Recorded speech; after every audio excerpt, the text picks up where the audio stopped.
The stagecoach dust hadn't even settled when Cole Whitmore saw her, the woman who would either save his life or destroy everything he'd built. He'd ordered a bride like he'd order cattle, expecting practicality and partnership. What stepped off that coach in a blue traveling dress was something far more dangerous: hope.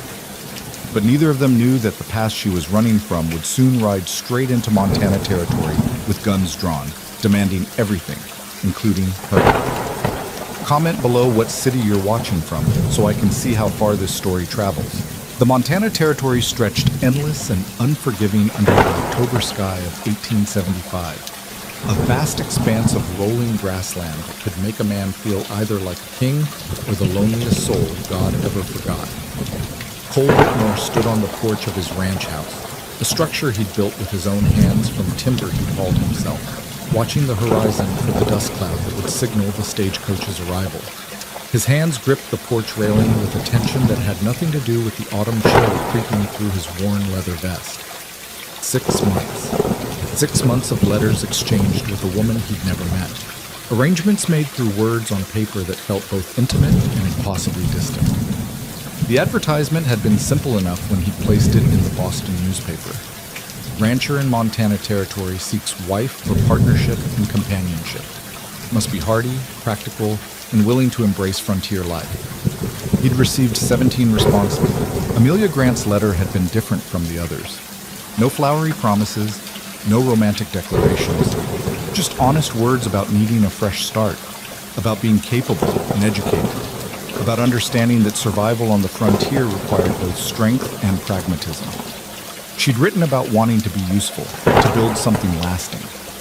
Those words had resonated with something deep in Cole's chest, some echo of his own desperate need for purpose beyond the endless cycle of cattle and solitude. Now, as the dust cloud finally appeared on the horizon, Cole felt his heart hammering against his ribs in a way that annoyed him. He was 32 years old, not some green boy waiting for his first dance. This was a business arrangement, nothing more. He needed help running the ranch, needed someone to manage the house, needed, if he was being honest with himself in the dark hours before dawn, another human voice to break the silence that had become oppressive over the past 3 years since he'd lost his parents to typhoid. The stagecoach rattled into view, its team of 6 horses lathered and tired from the long haul from the railroad depot in Helena. Cole descended the porch steps slowly, each footfall deliberate, buying himself moments to prepare for whatever came next.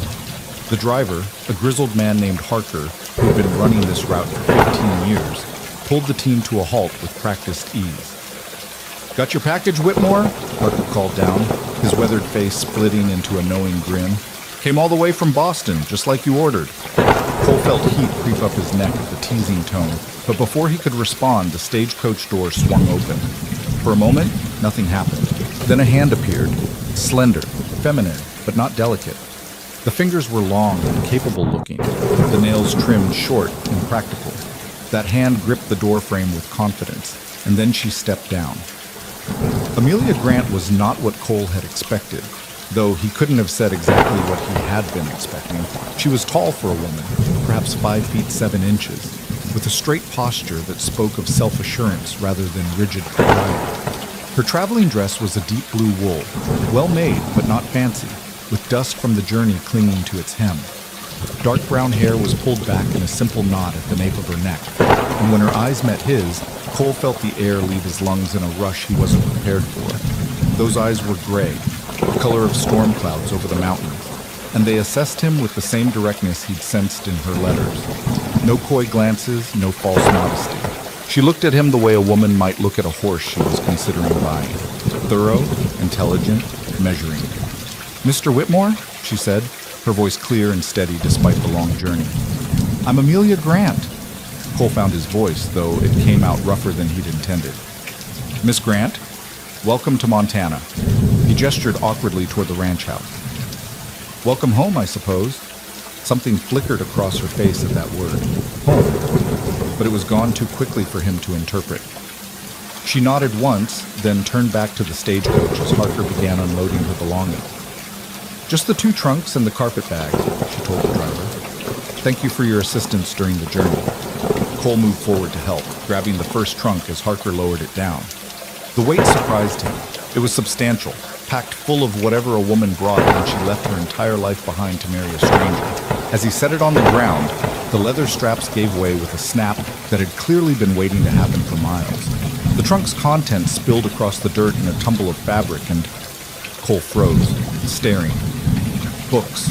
Not the novels or poetry collections he might have expected, but thick medical texts with worn spines and dog-eared pages. Gray's Anatomy. Principles of Surgery. A practical guide to pharmacology. Underneath the books, wrapped in canvas, metal instruments glinted in the afternoon sun. Scalpel, forceps, surgical scissors, each nestled in custom-fitted compartments. "Oh, damn it all," Amelia muttered, dropping to her knees beside the spilled trunk with a speed that sent her skirts billowing. Her hands moved quickly, efficiently, gathering the scattered items with obvious familiarity. "Please be careful with those. The instruments are quite sharp and rather expensive." Cole knelt beside her, his mind racing. "These are medical supplies." "Yes." She didn't look at him, focused on repacking the trunk with meticulous care. "I should have mentioned that in my letters. I served as a physician's assistant in Boston for 6 years. I have extensive training in surgery, pharmacology, and general medicine." "You should have mentioned—" Cole stopped, shaking his head in disbelief. "That seems like rather important information, Miss Grant." Now she did look at him, and there was something defiant in her gaze. "Would it have changed your mind about bringing me here?" "I don't," Cole started, then realized he didn't know how to answer that question. Would it have changed his mind? He'd been looking for a wife, not a physician's assistant. But as he stared at the medical texts and surgical tools, he felt something shift in his understanding of what he'd actually found.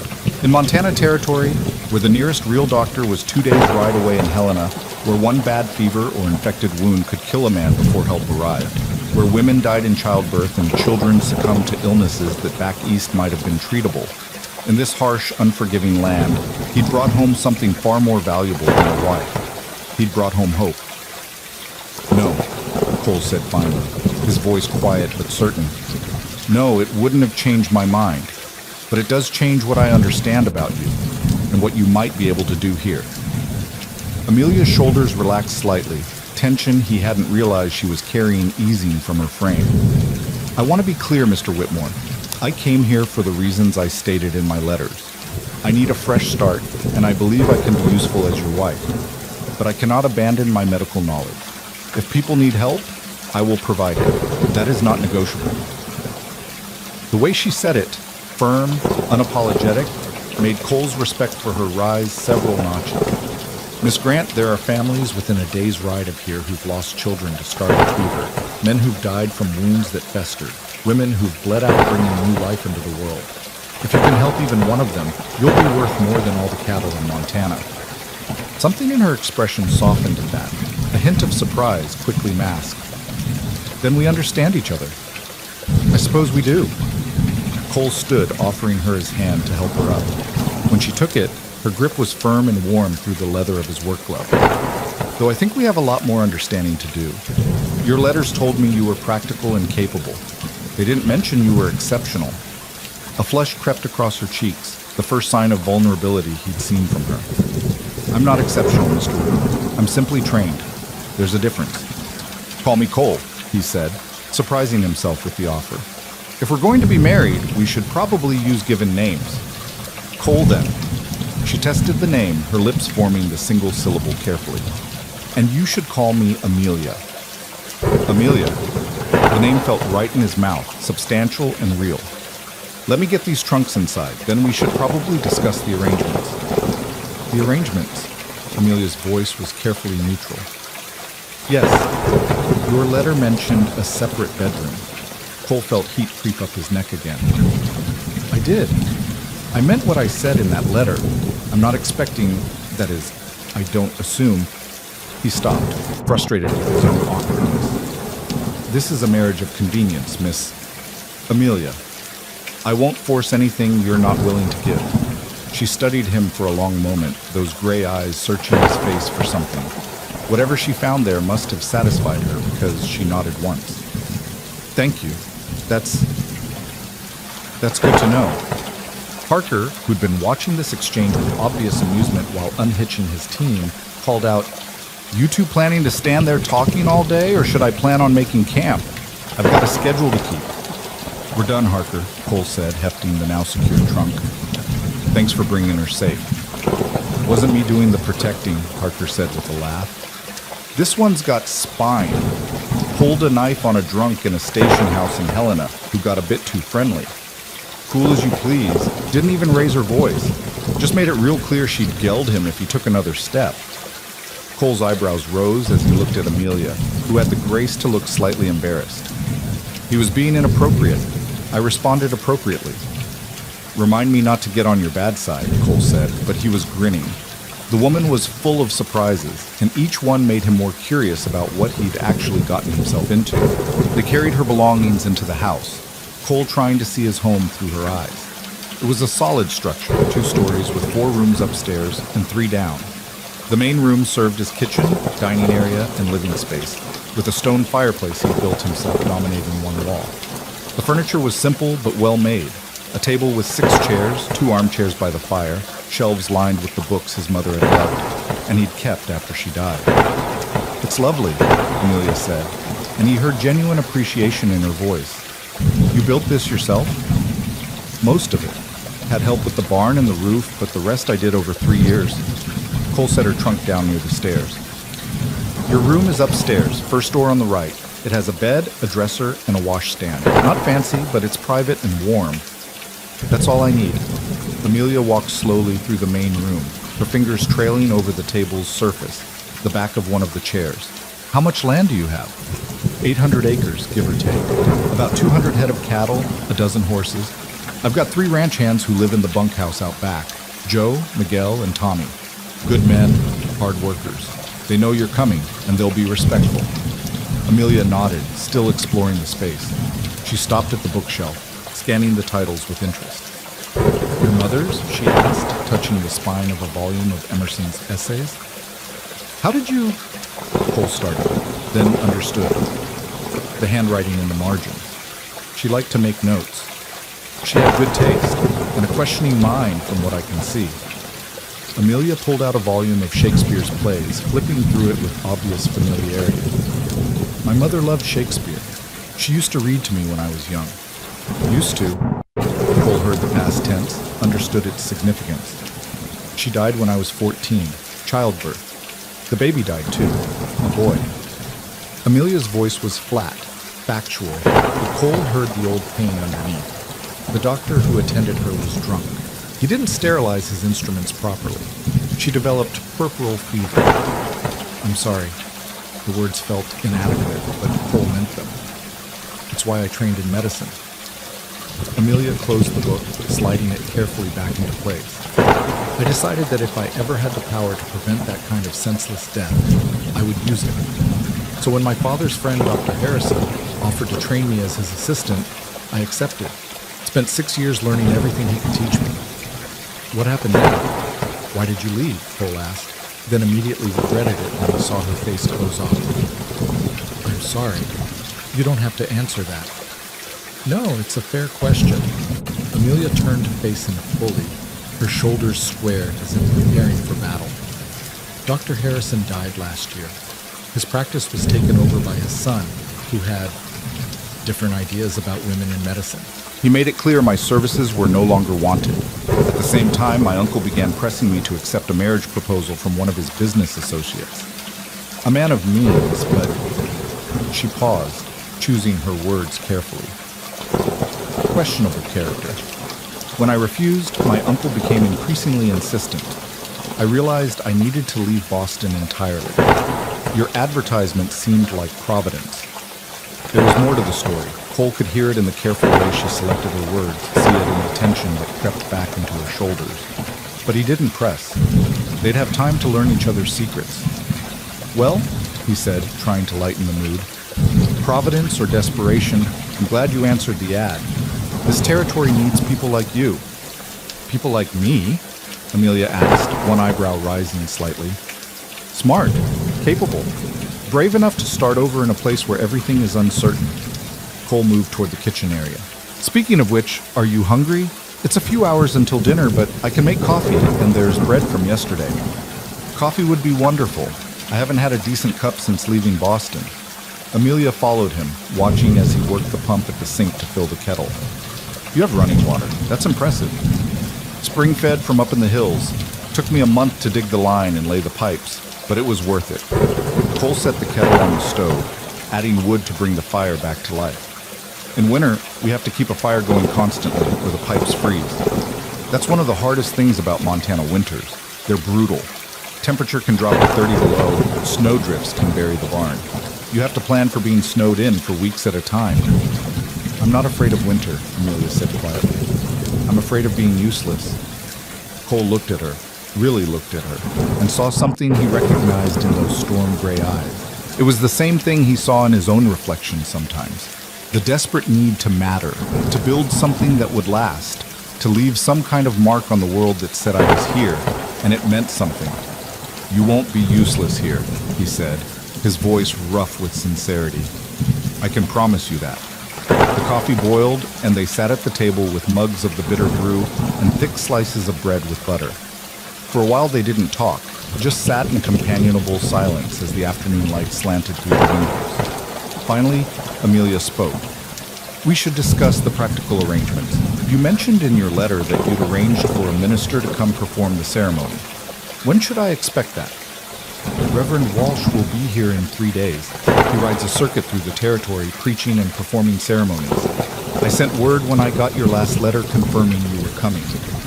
Cole wrapped his hands around his mug, studying the dark liquid. But if you need more time, if you want to wait longer before we make it official, no! Amelia's response was immediate and firm. No, 3 days is fine. I came here to be your wife, Cole. Waiting won't change that. All right then. Cole nodded, trying to ignore the flutter of something in his chest that might have been anticipation or might have been terror. There's something else we should discuss. The ranch hands know you're coming, like I said, but the neighbors, there are 4 other families within riding distance. They'll want to meet you. News travels fast out here, and a new person is big news. I'd like to meet them, Amelia said, especially if they might need medical assistance. That's what I figured. Cole smiled slightly. Fair warning, they're going to be curious, probably nosy. Martha Henderson, who runs the ranch to the east with her husband Ben, is going to want to know everything about you.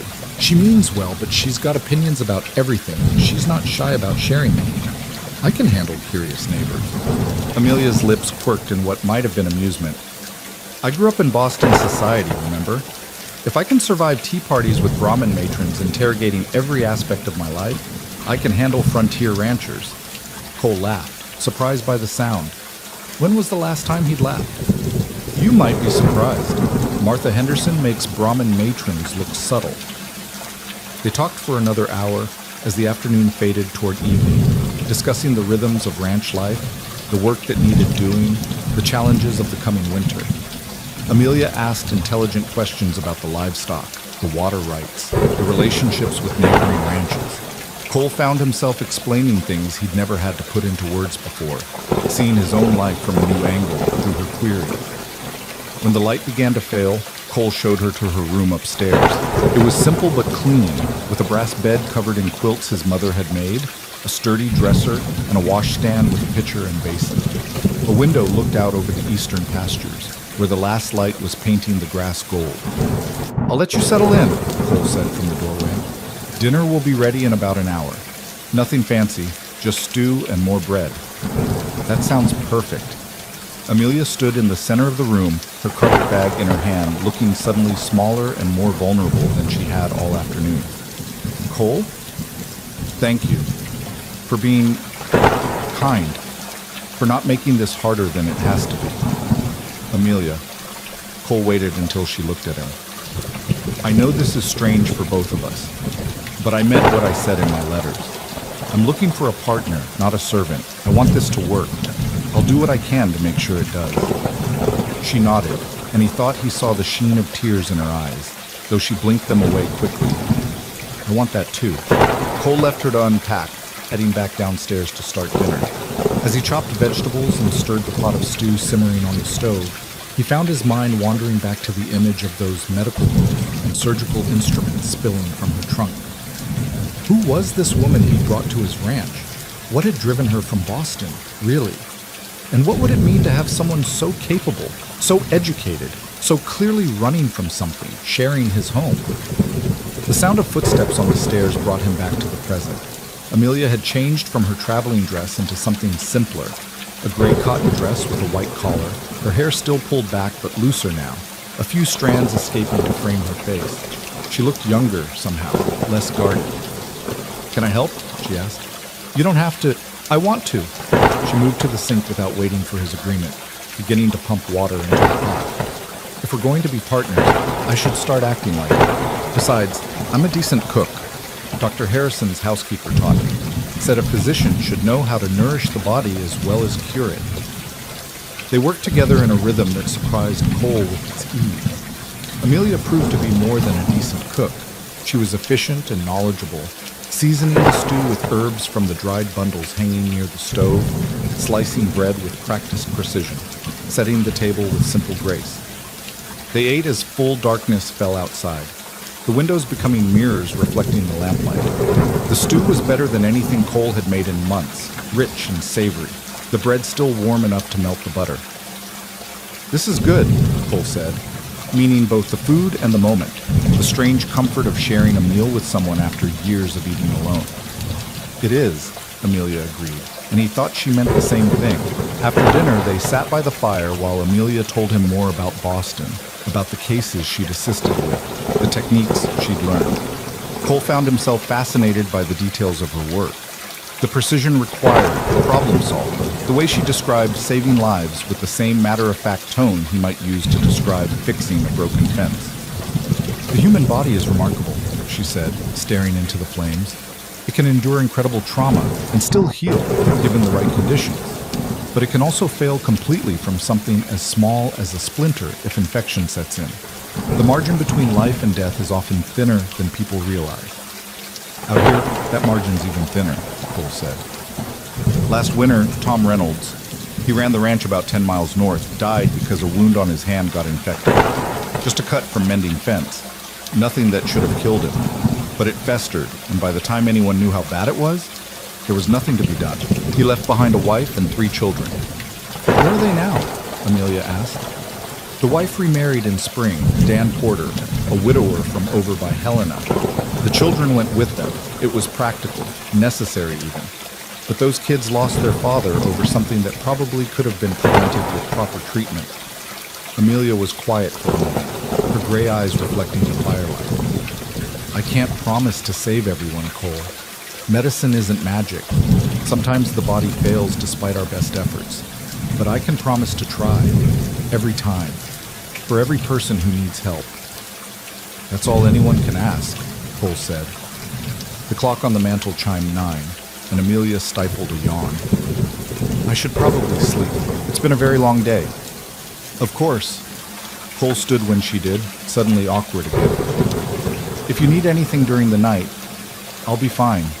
She paused at the foot of the stairs, one hand on the railing. "Cole, I know I already said this, but thank you for giving me this chance. I won't disappoint you." "I don't think you could if you tried," Cole said honestly. He watched her climb the stairs, listened to the sound of her door closing, the creak of floorboards as she moved around the room above his head. Then he banked the fire, checked the locks, and went to his own room, the one at the back of the house that had been his parents' and became his after they died. He lay in bed staring at the ceiling, listening to the familiar sounds of the house settling, the wind moving through the grass outside, and one new sound, the faint movement of another person living above him. It should have felt strange, intrusive even. Instead, it felt like something he'd been missing without realizing it. A presence, a purpose beyond mere survival. Hope. Soothe. The next 2 days passed in a flurry of activity as Cole tried to prepare the ranch, and himself, for the wedding that would make Amelia permanently his wife. He threw himself into work, mending fences, checking on cattle, coordinating with his ranch hands to ensure everything was running smoothly. But his mind kept drifting back to the house, to the woman who was transforming it simply by being there. Amelia spent those days exploring the ranch, getting her bearings, and settling into the rhythms of frontier life. Cole would catch glimpses of her from the pastures, hanging laundry with efficient movements, tending the kitchen garden that had been neglected since his mother's death, organizing the pantry with systematic precision. On the second day, young Tommy, the youngest of his ranch hands at just 19, came limping into the barn where Cole was checking the horses.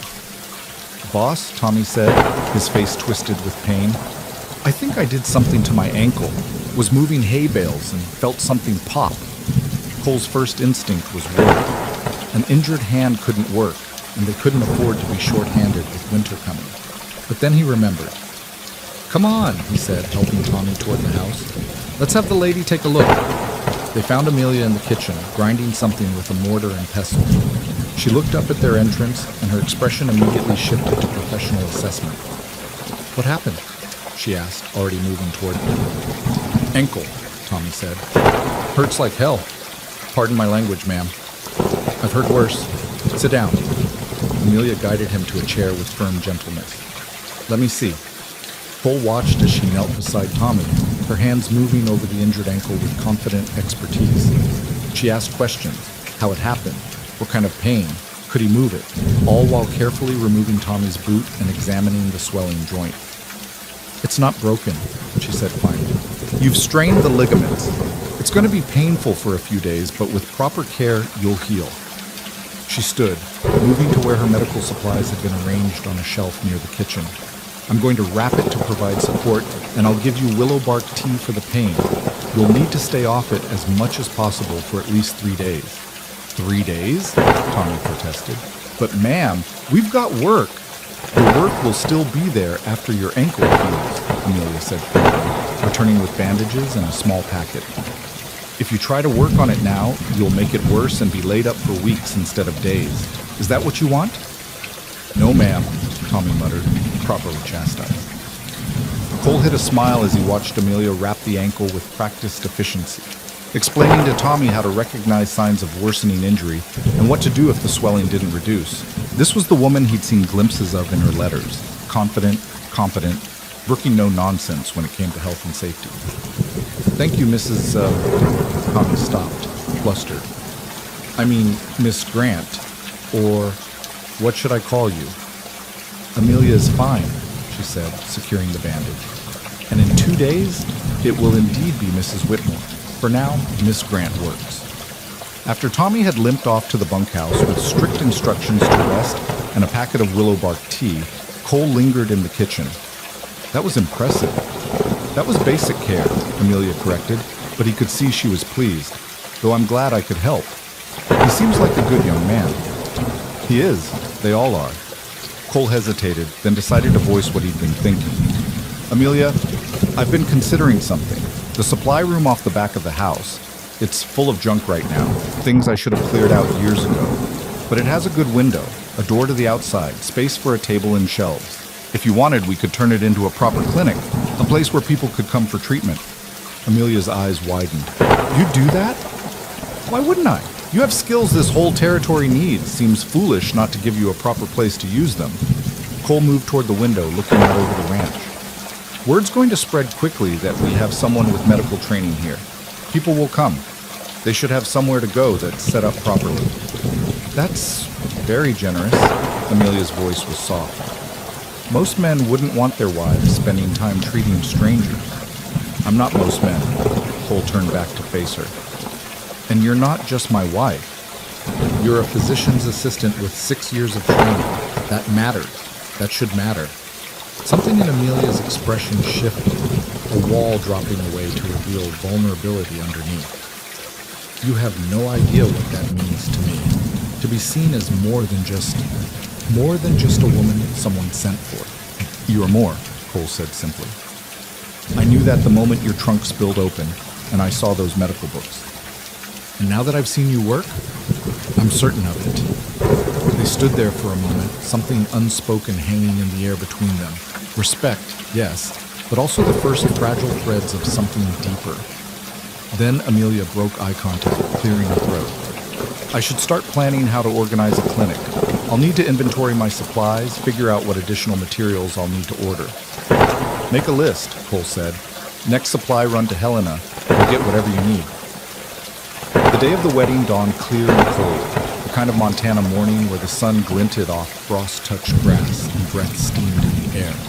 Cole woke early, as always, but instead of heading straight out to start his work, he took extra time shaving carefully, putting on the clean clothes he'd set aside, trying to calm the nervous energy thrumming through his veins. It's just a formality, he told himself. Nothing's really changing. But that was a lie, and he knew it. Everything was changing.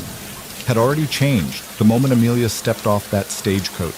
Reverend Walsh arrived mid-morning, a thin man with kind eyes and a habit of quoting scripture at unexpected moments. He'd brought his wife, Eleanor, a plump woman with a warm smile who immediately took charge of the kitchen, insisting on preparing a proper wedding meal. The ceremony was held in the main room of the house, with Cole's 3 ranch hands and the Walsh couple as witnesses. Amelia appeared at the top of the stairs wearing a simple dress of dark green wool that brought out the color in her gray eyes. She'd arranged her hair carefully, and she carried a small bouquet of late-season wildflowers that Eleanor must have helped her gather. She was beautiful, not in the delicate ornamental way that society ladies cultivated, but in something more essential, the beauty of strength and intelligence and quiet courage.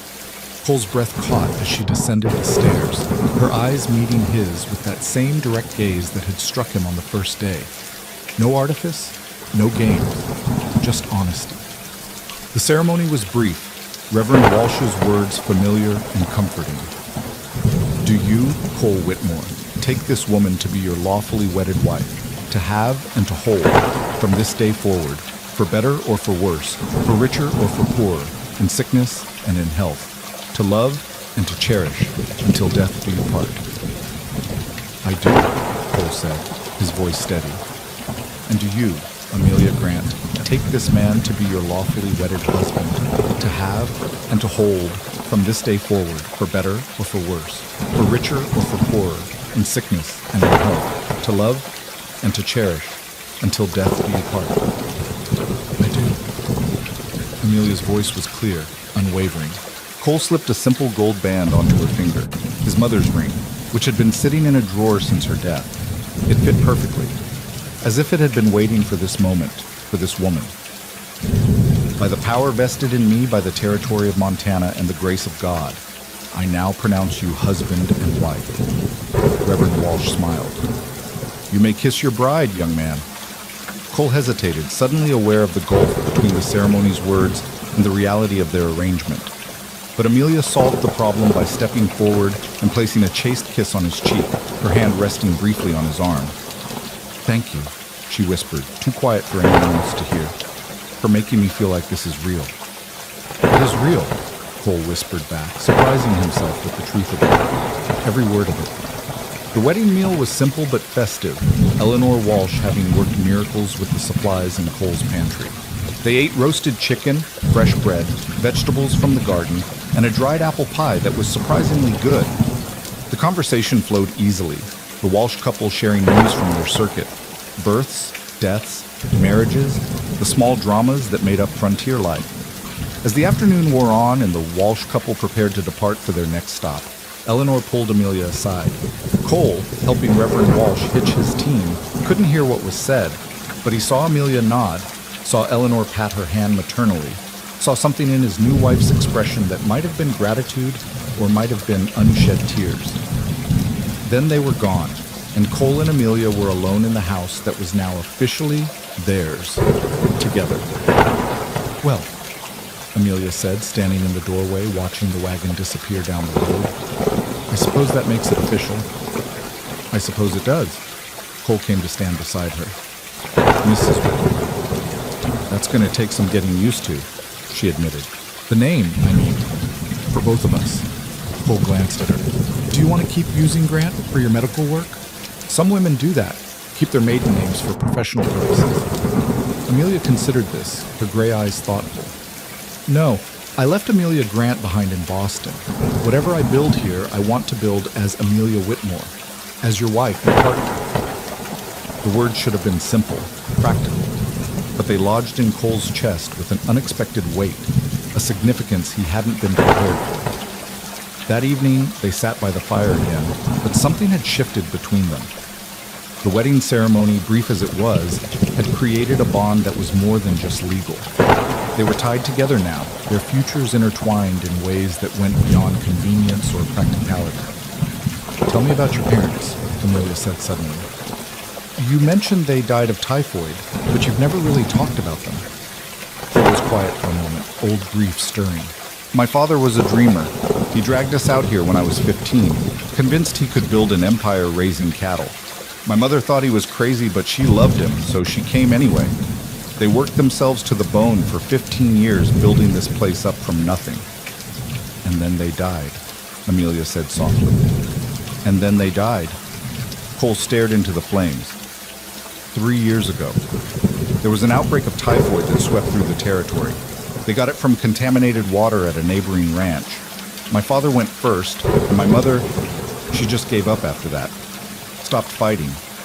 She loved him so much that losing him broke something in her. "I'm sorry." Amelia's hand found his, her fingers threading through his. The touch was comforting, not romantic, but it meant something. "That must have been terribly hard." "It taught me something," Cole said, his voice rough. "It taught me that love like that, the kind that consumes you, the kind that makes someone else your whole world, it's dangerous. When you lose that person, you lose yourself too. My mother basically died of a broken heart. I swore I'd never let that happen to me." "Is that why you wanted a practical marriage?" Amelia asked. "To protect yourself?" "Yes." Cole looked at her, this woman he'd promised to honor and cherish just hours ago. "I'm not looking for grand passion, Amelia. I'm looking for partnership, respect, shared purpose. Something stable that won't destroy me if it ends." Amelia was quiet for a long moment, her thumb tracing circles on the back of his hand. "I understand that. More than you might think. I've seen what happens when women lose themselves in men, when their entire identity becomes tied to someone else. My mother did that. She loved my father so completely that when he started drinking after she died, when he let our home fall apart, I think part of her would have been heartbroken. So we both need risks," Cole said.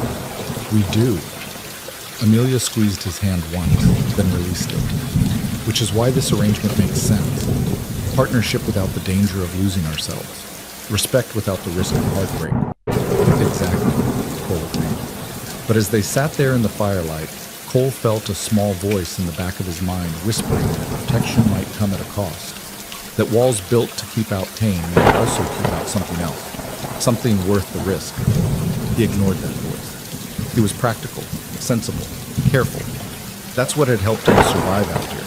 That's what would help them both survive whatever came next. Even if, when he finally went to bed that night and lay awake listening to Amelia moving around in the room above him, he couldn't quite convince himself that survival was all he wanted anymore. The first week of their marriage settled into a rhythm that surprised Cole with its naturalness. Amelia rose before dawn, as he did, and they'd share coffee in the quiet darkness before the day's work pulled them in different directions.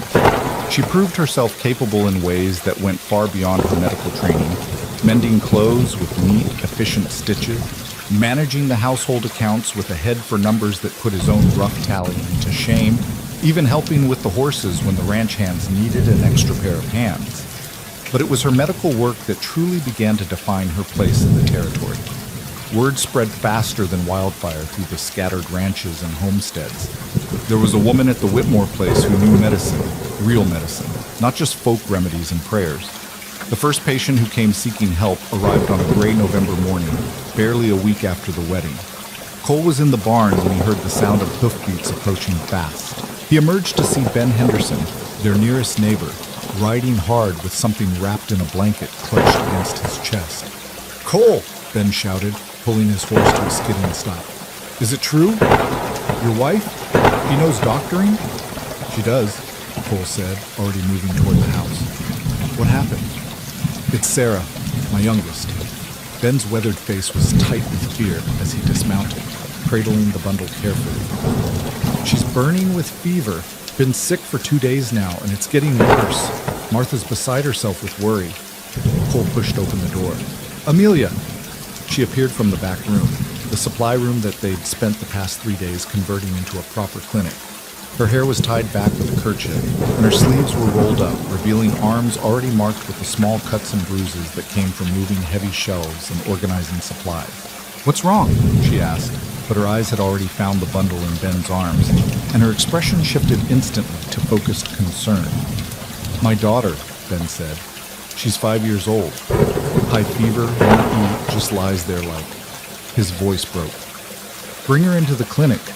Amelia's voice was calm, authoritative. "Cole, I need you to pump fresh water and put a kettle on top. Ben, come with me."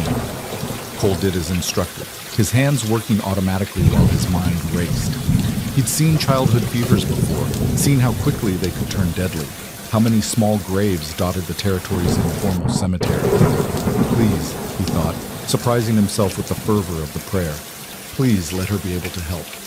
He brought the water to the clinic, finding Amelia bent over the examination table where little Sarah Henderson lay unwrapped from her blanket. The child's face was flushed, her breathing rapid and shallow. Amelia had one hand on Sarah's forehead, the other on her wrist, counting pulse beats while her eyes tracked the movement of the girl's chest. "How long has she had the fever?" Amelia asked, not looking up.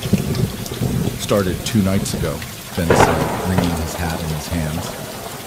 "Seemed like just a cold at first, but yesterday she got worse. This morning she wouldn't wake up properly, just sort of drifts in and out."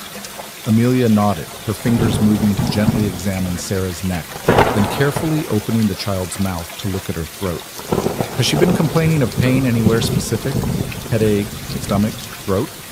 "Her throat," Ben said. "Said it hurt to swallow yesterday." "I need more light," Amelia said. Cole immediately grabbed the lamp from the shelf, bringing it close. In the increased illumination, he saw Amelia's expression tighten as she examined Sarah's throat more carefully. "What is it?" Ben asked, fear making his voice sharp. "Her throat is badly inflamed with white patches on the tonsils. Combined with the high fever and lethargy, I believe she has a severe throat infection." Amelia straightened, her hands already moving to wash in the basin Cole had brought. "The good news is that I've seen this before and I know how to treat it. The bad news is that it's serious and she'll need careful nursing for the next several days." "Whatever it takes," Ben said immediately. "Just tell me what to do." "First, we need to bring down the fever." Amelia moved to her medical supplies, pulling out packets and bottles with practiced efficiency. "I'm going to make a solution of willow bark and feverfew to reduce the fever. We'll also need to keep her body cool with damp cloth. The throat infection requires careful treatment. I'll prepare a gargle solution of salt water and sage, and I have a tincture of echinacea that should help fight the infection." Cole watched as she worked, mixing compounds with precise measurements, explaining each step to Ben in clear, simple terms. There was no hesitation in her movements, no uncertainty. This was a woman who knew exactly what she was doing. "Ben," Amelia said as she prepared a dose of fever reducer, "I need you to tell Martha to prepare a room where Sarah can be kept quiet and cool. She'll need someone with her at all times for the next 3 days at least. The fever will likely get worse before it gets better, but if we're vigilant, she should recover fully." 3 days, Ben repeated. "Should I... Would you be willing to come stay with us? To watch over her?" Amelia glanced at Cole, a question in her eyes. He nodded immediately. "Whatever's needed." "I'll come," Amelia said. "Let me gather my supplies and I'll ride back with you. Cole, can you saddle my horse?" "Already on it," Cole said, heading for the barn. 20 minutes later, he watched Amelia ride off with Ben Henderson, her medical bag secured behind her saddle, her posture straight and confident despite the difficult task ahead. Cole stood in the yard long after they disappeared from view, feeling a strange mixture of pride and concern. She'd been his wife for barely a week, and already she was riding off to save lives. Amelia returned 3 days later at sunset, exhausted but triumphant. Cole saw her coming from the south pasture and immediately rode to meet her. She looked worn, dark circles under her eyes, her dress rumpled, her hair escaping from its pins. But when she saw him, she smiled. "Sarah?" Cole asked as they rode side by side back to the house. "Fever broke this morning. She's weak but eating, and the throat infection is resolving. She'll recover fully." Amelia's voice was hoarse with tiredness, but satisfied. "Martha Henderson is a good nurse. She followed every instruction precisely. That made all the difference. "You did it," Cole said, something warm expanding in his chest. "You saved her life." "I treated her illness," Amelia corrected, but he could see the pleasure in her expression. "But yes, she would likely have died without intervention. The infection was severe." Back at the house, Cole insisted Amelia rest while he prepared dinner. She protested weakly but gave in when he pointed out that she looked ready to collapse. He made a simple meal of soup and bread, bringing it to her by the fire where she'd fallen asleep in one of the armchairs. "Amelia," he said softly, touching her shoulder, "you need to eat." She woke slowly, blinking up at him with confused gray eyes before memory returned. "I fell asleep. I'm sorry. Don't apologize." Cole handed her the bowl. "You've been up for 3 days straight. I'm surprised you made it home before collapsing." They ate in comfortable silence, the fire crackling, the house warm and peaceful. When Amelia had finished, she set the bowl aside and looked at him with an expression he couldn't quite read. "Thank you," she said quietly, "for supporting what I did, for not questioning my need to go or suggesting I should stay here instead. Not every man would have done that. Not every man would be lucky enough to be married to someone who can do what you did." Cole met her eyes. "I meant what I said before, Amelia. Your skills matter. They should be used. I'm not going to stand in the way of that." Something shifted in her expression, vulnerability mixed with gratitude. "I think we might actually make this work, this partnership of ours." "I think we might," Cole agreed. As November deepened into December, their partnership did indeed begin to work in ways that surprised them both. Amelia saw patients several times a week, mostly minor injuries and illnesses, but each case reinforced her value to the community. Cole found himself taking pride in introducing her as "my wife," who has medical training, watching neighbors' faces light up with relief at knowing help was finally available. They developed their own rhythms and routines. Mornings began with coffee together, reviewing the day's work. Amelia would update Cole on her patients, and he'd share information about the ranch operations. They discovered they both enjoyed discussion and debate, arguing good-naturedly over dinner about everything from politics to philosophy, their conversations ranging far beyond the practical concerns of frontier life. It was during one of these evening discussions that Cole first realized how much he'd come to depend on her presence. They were sitting by the fire, as had become their custom, discussing a book they'd both read, one of his mother's favorites that Amelia had discovered on the shelf. "The protagonist is fundamentally selfish," Amelia was arguing, her eyes bright with the pleasure of debate. "Every choice he makes is motivated by what benefits him, even when he claims otherwise." "That's not selfishness, that's self-preservation," Cole countered. "He's trying to survive in impossible circumstances. You can't fault someone for that." "I'm not faulting him for surviving. I'm faulting him for pretending his choices are noble when they're actually self-serving. If he'd just admit he's acting out of self-interest, I'd respect him more." Amelia leaned forward, gesturing with the hand not holding her teacup. "Honesty about one's motivations is crucial. Otherwise, you're just lying to yourself and everyone else." "Is that what you think I'm doing?" Cole asked, the words coming out before he'd fully thought them through. "With this marriage? Lying to myself about my motivations?" Amelia stilled, her expression becoming guarded. "I don't know. Are you?" Cole considered the question seriously. "I thought I knew exactly what I wanted. A practical partnership, someone to help run the ranch. Companionship without the danger of real attachment. But lately I've been wondering if I was lying to myself about that last part." "What do you mean?" Amelia's voice was soft, careful. "I mean that I'm starting to realize that protecting yourself from pain also means protecting yourself from other things, good things." Cole set down his own cup, his hands restless. "I told you about my parents, about how my mother died of heartbreak. I was so afraid of ending up like her that I convinced myself I didn't want or need that kind of connection. But being married to you, even in this practical arrangement, has made me wonder if I was wrong."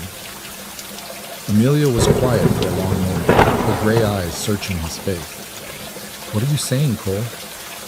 "I'm saying that I value you, not just for your medical skills or your help with the ranch. I value talking to you, hearing your thoughts, coming home and knowing you'll be here. I value your company." He paused, then added carefully, "And I think maybe I was wrong to assume that valuing someone necessarily leads to the kind of all-consuming attachment that destroyed my mother." Cold. Amelia set down her own cup, twisting her wedding ring, his mother's ring, around her finger. "I need to tell you something about why I really left Boston, about what I was running from." "You don't have to see." "I do." She took a deep breath. "I told you that my uncle wanted me to marry one of his business associates. What I didn't tell you was that the man, Charles Blackwood, was dangerous. He had a reputation for controlling behavior, for isolating his previous wives from their families and friends. His first wife died under suspicious circumstances, officially ruled an accident, but there were rumors." Cole felt anger rising in his chest. "And your uncle wanted you to marry him anyway?" "My uncle owed him money, a lot of money. The marriage was supposed to settle the debt."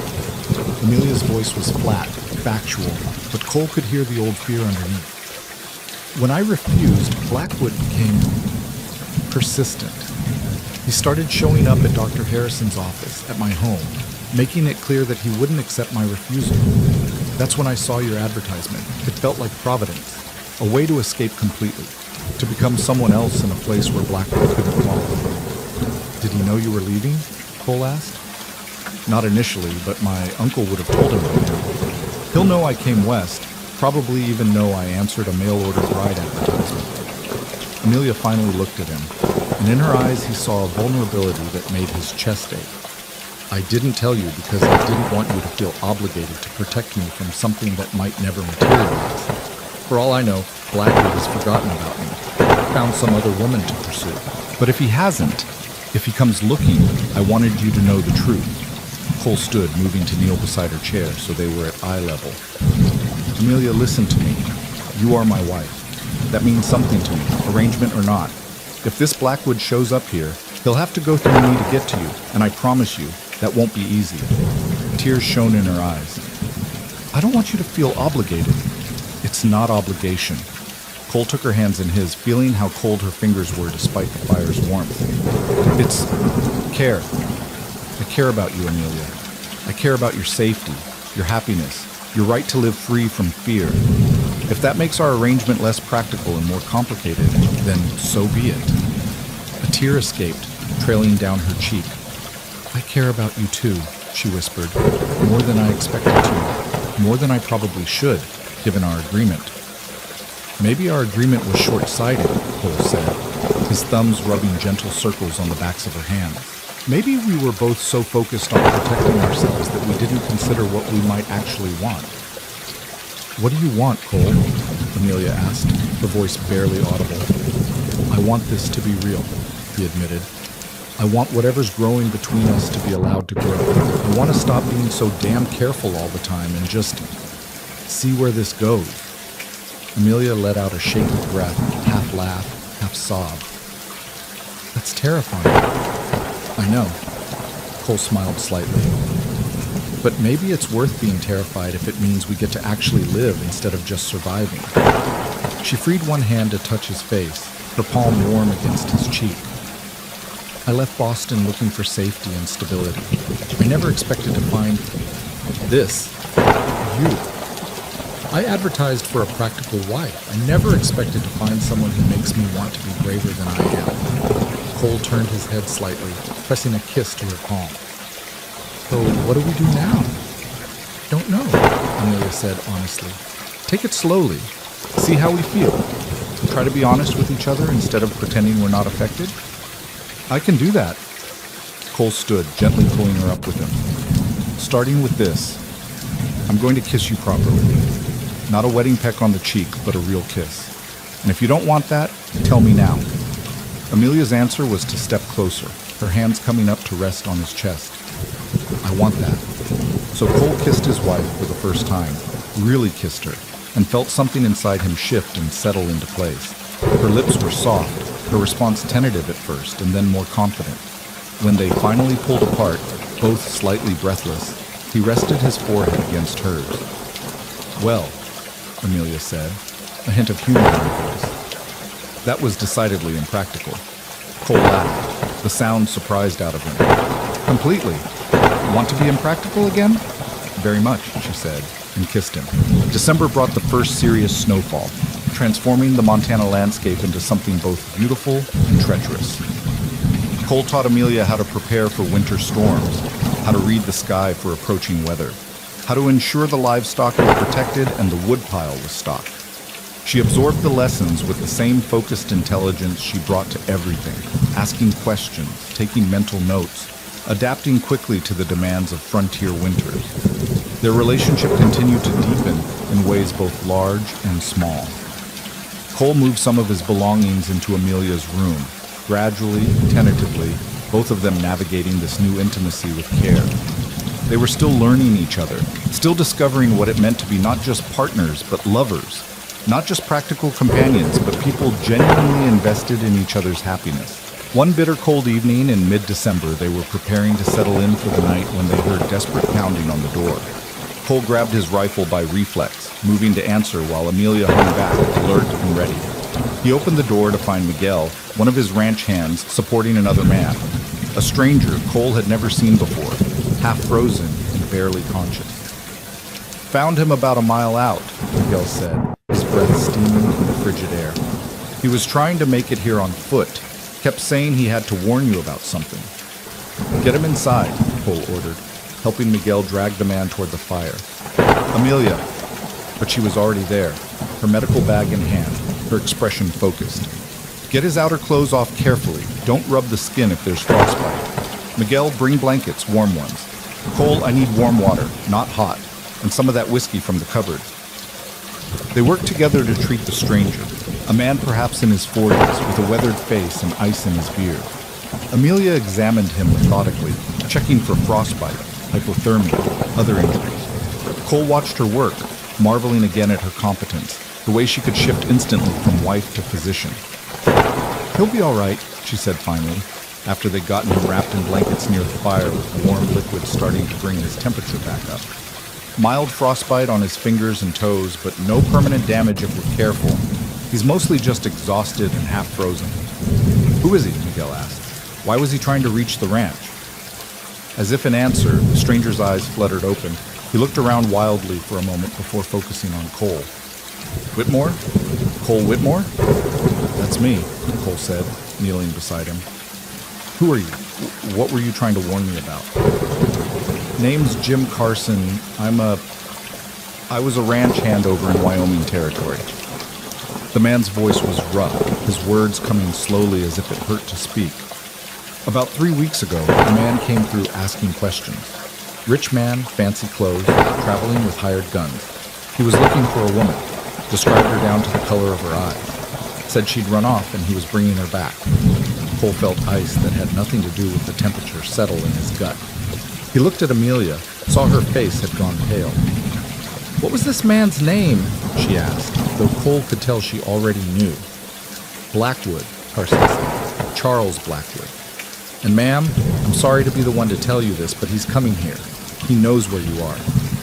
The room fell silent, except for the crackle of the fire. Cole saw Amelia's hands clench in her lap, saw her straighten her spine with visible effort. How long until he arrives? Cole asked, his voice deadly calm. That's why I rode so hard. Tried to make it through the storm, Carson said. I overheard him saying he'd be leaving Wyoming in a week, heading this way. That was 2 weeks ago. Given the snow in the distance, I'd say you have maybe 3-4 days before he shows up. Why warn us? Amelia asked quietly. You don't know me.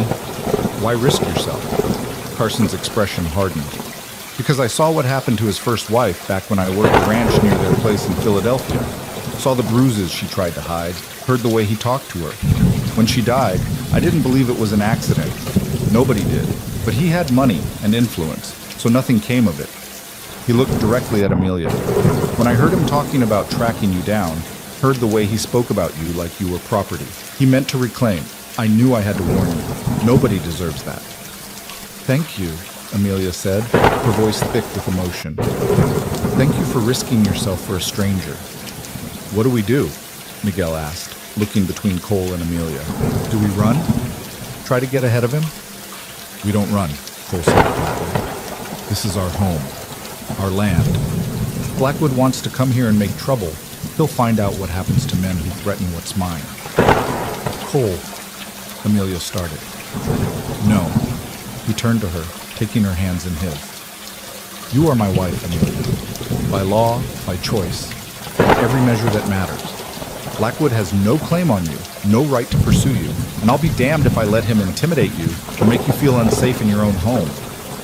He's dangerous, she said, fear evident in her eyes. He has money, hired guns, and I have every neighboring rancher within a day's ride who'll stand with us if we ask. Cole's jaw set stubbornly. We're not running, Amelia. We're standing our ground. He's right, Miguel said quietly. This territory, we look after our own. Word goes out that someone's threatening Mrs. Whitmore. Every able man around will come armed and ready. Amelia looked between them, tears shining in her eyes. I never wanted to bring this trouble to you, any of you. You didn't bring trouble, Cole said firmly. Blackwood brought trouble. You brought healing, help, hope. There's a difference. She pulled him close, burying her face in his chest. Cole wrapped his arms around her, feeling her trembling despite her attempts to stay composed. Over her head, he looked at Miguel. Tomorrow morning, soon as it's light, I want you to ride to the Henderson place, then the Porter Ranch, the McLaren spread, every neighbor we have. Tell them what's coming. Tell them we need everyone who can hold a rifle to be ready. And me? Amelia asked, her voice muffled against his shirt. You prepare the clinic, Cole said. Because if Blackwood brings hired guns looking for a fight, there's going to be wounded that need treatment, including, if he's stupid enough to push this, Blackwood himself. She pulled back to look at him, something fierce in her expression now mixing with the fear. I'll be ready. The next 3 days were a flurry of preparation. Carson, once he'd recovered enough to move, proved invaluable. He knew Blackwood's methods, his habits, the kind of men he hired. He helped Cole and the ranch hands fortify the property, reinforcing the barn doors, setting up defensive positions, planning sight lines and escape routes. Meanwhile, neighbors began arriving in response to Miguel's summons. Ben Henderson came with 3 grown sons, all carrying rifles. Dan Porter brought 2 ranch hands and his wife Maggie, who insisted on staying to help Amelia with medical preparations. The McLaren family, the Johnsons, the Reeves. By the end of the second day, there were nearly 20 armed men camped around the Whitmore Ranch, ready to defend it. I had no idea, Amelia said, looking out at the gathering from the clinic window. I didn't realize how many people would come. You've treated half their families, Martha Henderson said, helping organize medical supplies. You set Tom McLaren's broken leg so well he walks without a limp. You saved my Sarah's life. You helped deliver Maggie Porter's baby when it was coming breech. Did you think people would forget that? I was just doing what any physician would do, Amelia protested. Any physician would charge fees most folks out here can't afford, Martha said bluntly. You've asked for nothing but supplies, and half the time you don't even ask for that. People remember kindness, Amelia. They remember when someone helps without expectation of return. That's why they're here. Cole found Amelia that evening in the clinic, sitting at her work table with her head in her hand. He closed the door quietly behind him. Hey, he said softly. You all right? I'm terrified, she admitted without looking up. I'm terrified that people are going to get hurt because of me. That you're going to get hurt because of me? That I made a terrible mistake thinking I could escape my past by running west? Cole moved to sit beside her, pulling her against his side. Listen to me. Whatever happens tomorrow or the next day, or whenever Blackwood arrives, it's not your fault. You didn't do anything wrong by refusing to marry a dangerous man. You didn't do anything wrong by seeking safety. And you sure as hell didn't do anything wrong by building a life here, by helping people, by becoming someone this community values and wants to protect. But if someone dies, then it will be Blackwood's fault for coming here with violence in mind. Cole tilted her face up to meet his eyes. Amelia, I need you to hear this. I'm not fighting for you out of obligation or because we made some arrangement. I'm fighting for you because you're my wife and I love you. Her breath caught. What? I love you, Cole repeated, the words feeling both terrifying and right. I know we said this was practical, that we'd protect ourselves from getting too attached, but I failed completely at that. I love your intelligence, your compassion, your strength. I love the way you argue with me about books and the way you bite your lip when you're concentrating on something difficult. I love that you came west willing to start over, and I love what you've built here in just 2 months. I love you, Amelia, all of you. Tears spilled down her cheeks. I love you too, she whispered. I think I started falling in love with you that first day, when you looked at my medical books and saw value instead of oddity, when you supported my work instead of trying to limit it. I've been terrified to admit it, but Cole, I love you so much it scares me. Then we're both terrified together, he said, kissing her forehead, her cheeks, her lips. But at least we're honest about it now. They held each other as darkness fell outside, knowing that tomorrow might bring violence and danger, but facing it together with truth between them instead of carefully maintained distance. On the afternoon of the third day, the rider came fast from the east. Young Tommy, who'd volunteered to watch the approach road from a distant ridge. "They're coming!" he shouted, pulling his horse to a sliding stop in the yard. 6 men on horseback, maybe 2 miles out. The one in front is dressed fancy, riding like he owns the territory. "That's Blackwood," Carson confirmed grimly. "Always did ride like he was better than everyone else." Cole felt his heart rate increase, but kept his voice calm. "Everyone to positions. Remember, we hold defensive ground. Nobody shoots unless they shoot first, but be ready. Miguel, you're with me at the front. Ben, take your sons and cover the barn. Dan, the east approach. Keep communication lines open." He turned to Amelia, who stood in the clinic doorway with her medical bag. "Stay inside. Don't come out no matter what you hear unless someone's wounded and needs treatment." "Cole," she started. "Please," he said, gripping her shoulders. "Please stay safe. I just told you I love you. I'd really like the chance to tell you that again tomorrow." She kissed him hard, desperately. "You better survive this, Cole Whitmore, because I'm not done with you yet." Then she was gone, back into the clinic, and Cole was moving to the front of the house where he could see the approach road. Around him, neighbors took up positions. Men who'd answered the call to defend one of their own, rifles ready but held low, non-threatening but prepared. The riders appeared in the distance, silhouetted against the winter sky. 6 men, as Tommy had said, riding with purpose. As they drew closer, Cole could make out details. 5 men dressed in the rough gear of hired guns, hard-faced and alert. And at the front, Charles Blackwood. He was exactly as Carson had described, fancy-dressed even for travel, sitting his horse with the arrogant posture of someone who'd never faced real consequences for his actions. When he was perhaps 50 yards out, he pulled his mount to a stop, surveying the scene with obvious displeasure. "Well," Blackwood said, his voice carrying clearly in the cold air, "quite the welcoming party. Tell me, which of you rustics is Cole Whitmore?" "I am," Cole said, stepping forward but staying behind the porch railing. "And you're trespassing on my land." "Your land?" Blackwood's smile was cold. "How quaint. I'm Charles Blackwood from Philadelphia. I believe you have something that belongs to me." "I don't have anything that belongs to you," Cole said flatly. "So I suggest you turn around and ride back the way you came." "I'm talking about Amelia Grant," Blackwood said, his tone sharpening. "She came here under false pretenses, running from obligations in Boston. I'm here to bring her home." "Amelia Whitmore," Cole corrected with emphasis, "is my wife. She has no obligations to you or anyone else in Boston. And she is home." Blackwood's expression darkened. "Your wife. How convenient. Tell me, did she mention that her uncle owes me a substantial sum? That marriage to me was the agreed-upon settlement?" "I don't care what her uncle agreed to. Amelia made her own choice, and she chose to marry me." Cole's hand rested casually near his holstered pistol. "Now, I've been polite, Blackwood, but my patience is running out. Leave. Now." "I don't think you understand who you're dealing with," Blackwood said, his voice going cold. "I have resources, connections, influence. I will make your life hell if you don't turn her over." "See, that's where you made your mistake," Cole said. "You're threatening me on my own land, in front of my neighbors and friends. You might have influence in Philadelphia, but out here, you're just another man who thinks money gives him the right to do whatever he wants." "Is that so?" Blackwood gestured to his hired gun. "I brought 5 armed men. I count perhaps 20 of you. Those aren't good odds for you, Whitmore." "You might want to count again." Ben Henderson called from his position by the barn. "And consider that every man here knows this land, knows how to shoot, and has a personal reason to be here. Your hired guns?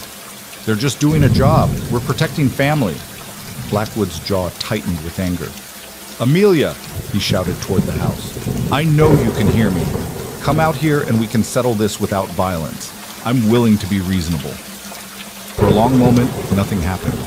Then the clinic door opened and Amelia stepped out, her spine straight, her chin raised. Cole wanted to order her back inside, but knew better. This was her fight too, her choice to make.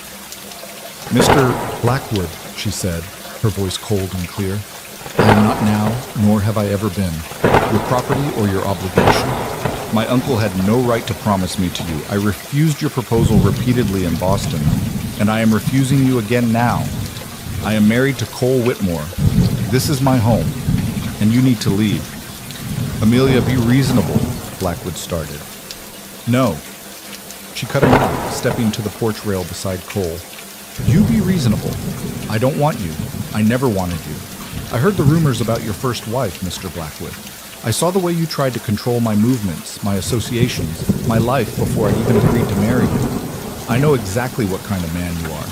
So hear me clearly. I would rather die on this frontier than live one day as your wife." Blackwood's face flushed with rage. "You ungrateful! You think you can talk to me this way? You think this cowboy and his rustic friends can protect you from me?" "I think," Cole said quietly, "that you're about 5 seconds from finding out exactly what we're willing to do to protect our own. Last chance, Blackwood. Right away." Instead of responding, Blackwood made a fatal mistake. His hand moved toward his coat, reaching for what must have been a weapon. Instantly, every rifle in the yard rose, trained on him and his men. "Don't," Cole said, his voice deadly. "Don't make me kill you on my own front porch." Blackwood froze, finally seeming to understand that he'd miscalculated badly. His hired guns, seeing themselves surrounded and outmatched, made no move to help him. One of them even raised his hand slowly away from his weapons. "We don't want trouble," that hired gun said carefully. "We were told this was a simple retrieval job. Nobody said anything about a fight." "Smart man," Ben Henderson called. You other four as smart as your friend?" 3 more of the hired guns raised their hands. The 5th, younger and more foolish than the others, made a grab for his pistol. He never cleared leather. 3 shots rang out simultaneously, Cole's, Ben's, and Miguel's, and the young man fell from his horse with a cry, clutching his arm and shoulder. "Non-fatal shots," Cole noted with grim satisfaction. "Warning shots."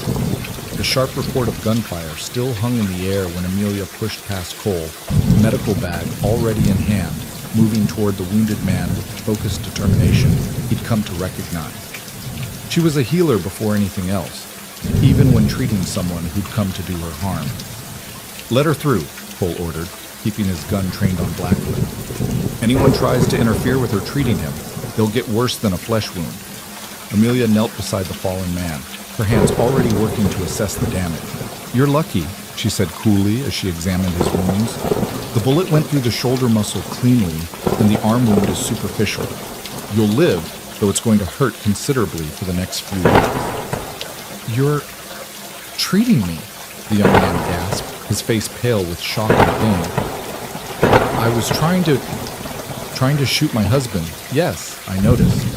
Amelia's tone was arctic as she worked. "I'm treating you because that's what I do. I treat wounded people regardless of whether they deserve it. But make no mistake, you came here to do harm, and you're fortunate that the men protecting this ranch had better aim and more mercy than you showed." Cole felt pride swell in his chest watching her work, even as he kept his attention on Blackwood, who had gone very still and very quiet as he watched the scene unfold. The man's expression had shifted from rage to something closer to shocked calculation. He was finally understanding that he'd walked into a situation far beyond his control. "Seems your hired guns aren't very loyal," Cole observed, noting that the 4 uninjured men had dismounted at Ben Henderson's orders and were allowing themselves to be disarmed without resistance. "Or very competent." "This isn't over, Whitmore," Blackwood said, though his voice had lost its earlier confidence. "I have lawyers, resources." "Then use them," Cole interrupted. Take me to court if you think you have any legal standing. Spoiler, you don't. Amelia is my lawfully wedded wife, married by a licensed minister, properly registered in the territorial records. She came here of her own free will, married me of her own free will, and chooses to stay here of her own free will. No judge in any court would side with you. Her uncle has no legal authority over an adult woman, Amelia called from where she was wrapping the wounded man's arm, particularly one who is now married. Mr. Blackwood, you have lost. Go home. Find someone else to obsess over. I am never going to be yours. Blackwood's horse danced nervously as his hands tightened on the reins. For a moment, Cole thought he might try something desperate and stupid.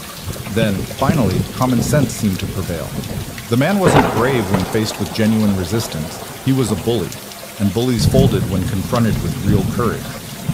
This isn't over, Blackwood repeated, but the threat rang hollow. Actually, it is, Cole said. But to make sure you understand that, here's what's going to happen. You and your hired guns are going to leave my property. You're going to ride straight through the territory without stopping, without causing trouble, without so much as looking sideways at anyone. Because I'm going to make sure every rancher, every marshal, every person of influence between here and the territorial border knows exactly what you tried to do here today. Your name is going to be Mud in Montana Territory Blackwood. You'll never do business here, never be welcome here, and if you ever try to come back, you won't get the polite reception you got today. Polite? Blackwood spat. You call shooting one of my men polite? I call not killing all 6 of you when you came here to take a woman against her will very polite, Cole said flatly. Now get off my land before my neighbors and I reconsider that mercy. Blackwood stared at him for another long moment, then jerked his horse's head around. Useless, all of you, he snapped at his hired guns. Get him on a horse and let's leave this godforsaken wasteland. You'll need to take these, Amelia said, standing and holding out packets wrapped in paper. Willow bark for the pain, instructions for changing the dressing. If the wound shows signs of infection, increased redness, heat, pus, red streaks on the skin, find a doctor immediately or he could lose the arm. The wounded man took the packets with his good hand, staring at her with something like awe. Thank you, ma'am. I'm sorry for what we came here to do. Then don't do it again, Amelia said simply. Choose your employers more carefully next time. They watched as Blackwood and his men rode away, the hired guns supporting their wounded companion. Cole didn't lower his weapon until they disappeared from sight, and even then he kept himself alert, aware that desperate men sometimes doubled back. Miguel, Tommy, follow them for a few miles, make sure they actually leave, he ordered. Everyone else stay alert until we're certain they're gone.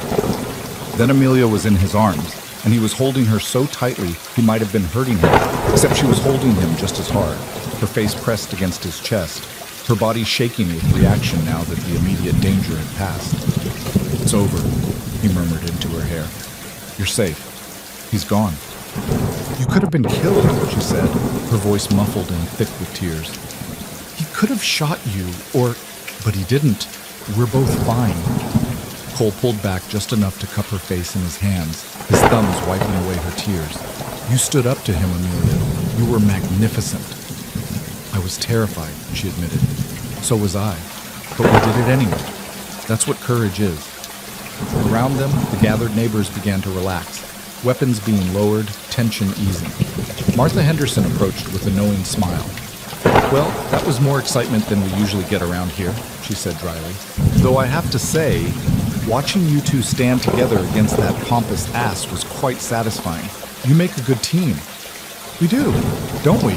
Cole said, looking at Amelia with something warm and fierce in his chest.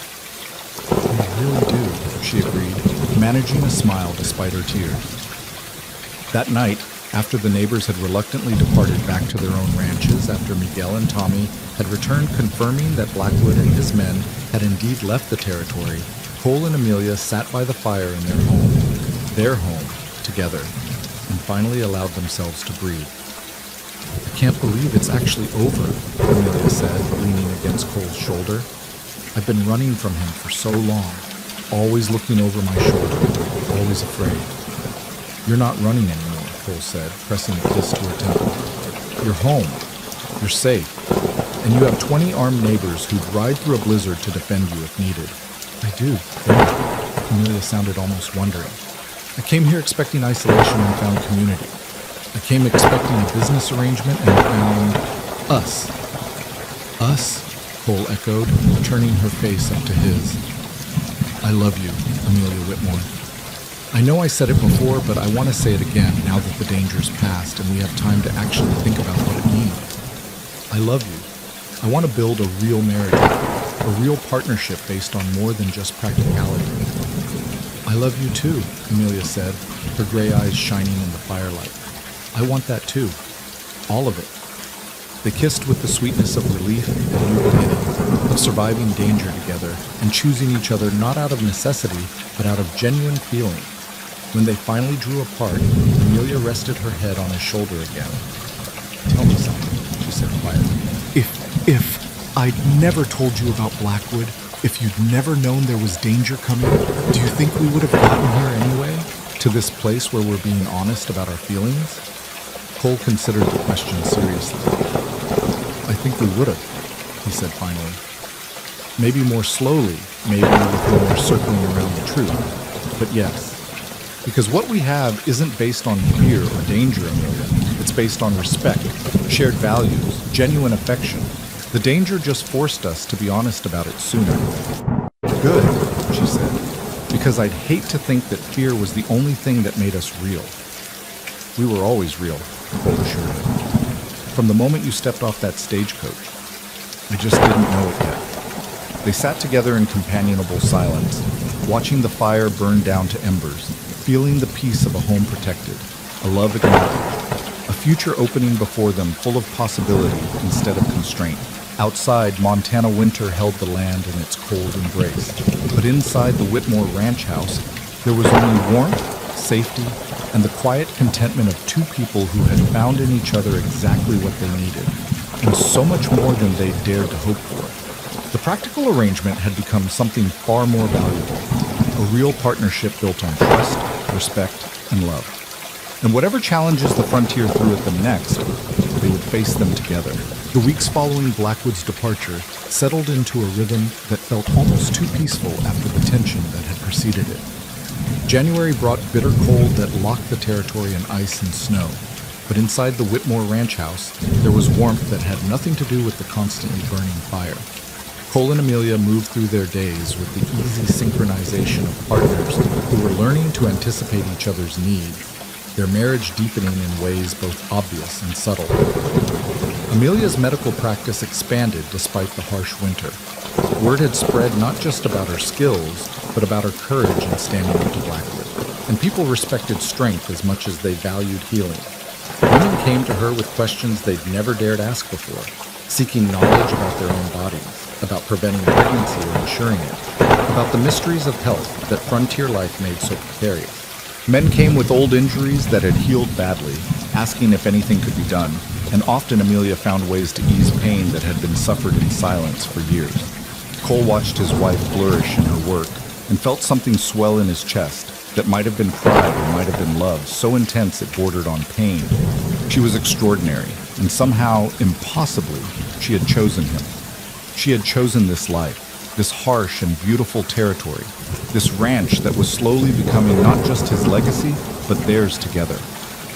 On a particularly brutal morning in late January, Cole woke before dawn to the sound of someone pounding urgently on the door. He was out of bed instantly, careful not to wake Amelia as he grabbed his pants and shirt, though she stirred anyway, trained by months of emergency calls to wake at the first sign of need. "What is it?" she asked, her voice thick with sleep. "Don't know yet. Stay warm. I'll check." Cole descended the stairs quickly, rifle in hand by habit, though he doubted anyone threatening would announce themselves by knocking. He opened the door to find Dan Porter, his face gray with worry despite the cold that should have brought color to his cheeks. "Cole, thank God," Dan said, his breath coming in gasps as if he'd run the whole way instead of riding. "It's Maggie. The baby. Something's wrong. She's bleeding, and the pain is worse than when she delivered little Thomas. Mrs. Henderson is with her, but Martha sent me to fetch Amelia. She says if anyone can help, it's your wife." Cole didn't waste time with questions. "I'll get her. You warm yourself by the fire and catch your breath. We'll ride back with you." Upstairs, Amelia was already dressing, having heard enough through the floorboards to understand the urgency. "Maggie Porter?" she asked, pulling on her warmest clothes with practiced speed. "Bleeding and in pain. Martha's with her but wants you there." Cole helped her with her coat, his hands lingering on her shoulders for just a moment. "Are you ready for a ride in this cold?" "I'm ready for whatever's needed," Amelia said, already moving toward her medical supply. She packed her bag with swift efficiency, her hands selecting instruments and medicines with the sureness of long practice. Postpartum hemorrhaging, possibly, or retained placental fragments. Either way, we need to move fast. They rode through darkness that was barely touched by the gray light of approaching dawn, the cold so intense it burned in Cole's lungs with each breath. Amelia rode beside him without complaint, her focus entirely on the woman who needed her help. Cole had never loved her more than in that moment, watching her push through dangerous cold to save a life, asking nothing for herself. The Porter Ranch was smaller than the Whitmore spread, the house a simple two-room cabin that felt crowded with Dan's 3 children from his first marriage, baby Thomas, and now Martha Henderson hovering over Maggie's bed. Martha's face showed relief when they burst through the door, bringing a swirl of frigid air with them. "Thank heaven you're here," Martha said, stepping aside to let Amelia approach. "She's been bleeding for about 2 hours, started having contractions again like she was in labor, but the baby's already born. Something's not right." Amelia was already at Maggie's bedside, her trained eye assessing the situation. The younger woman was pale, too pale, with the sheen of sweat on her face despite the chill in the room. Her hands clutched the sheets, and her breathing was shallow and rapid. "Maggie," Amelia said, her voice calm and clear. "I'm here. Can you tell me what you're feeling?" "Hurts," Maggie gasped. "Cramps, like labor but sharper. And the bleeding won't stop. I'm scared, Amelia. I'm so scared." "I know, but I'm going to help you." Amelia turned to Martha. "I need hot water, clean cloths, and more light. Cole, I need you and Dan to take the children outside or to the other room. This isn't something they should see." Cole helped herd the frightened children away. The oldest, a girl of about 10, trying to be brave for her younger siblings even as tears streamed down her face. "Is Ma going to die?" she whispered to Cole. "Your stepmother is in the best hands in the territory," Cole told her gently. "Mrs. Whitmore knows what she's doing. You just keep your brothers and sister calm, all right? Can you do that?" The girl nodded, squaring her small shoulders in a gesture that reminded Cole painfully of Amelia facing down Blackwood. Courage came in all sizes, all ages. Back in the main room, Amelia had taken control with quiet authority. Martha moved to assist her, following instructions precisely as Amelia examined Maggie, her hands gentle but thorough. Cole watched from the doorway, ready to help if needed, but knowing enough to stay out of the way. "It's as I suspected," Amelia said after a few minutes. "Retained placental tissue. A piece of the afterbirth didn't deliver completely, and it's causing the bleeding and contractions. I need to remove it." "Will she—" Dan started, his voice breaking. "She'll be fine if we act now," Amelia said firmly. "But I need to do a procedure that's going to be painful, and I need her to trust me and stay as still as possible. Maggie, do you understand?" Maggie nodded weakly. "Do whatever you need to do. Just please don't let me die. My babies need me." "You're not going to die," Amelia said with such certainty that everyone in the room believed her. "I've done this before.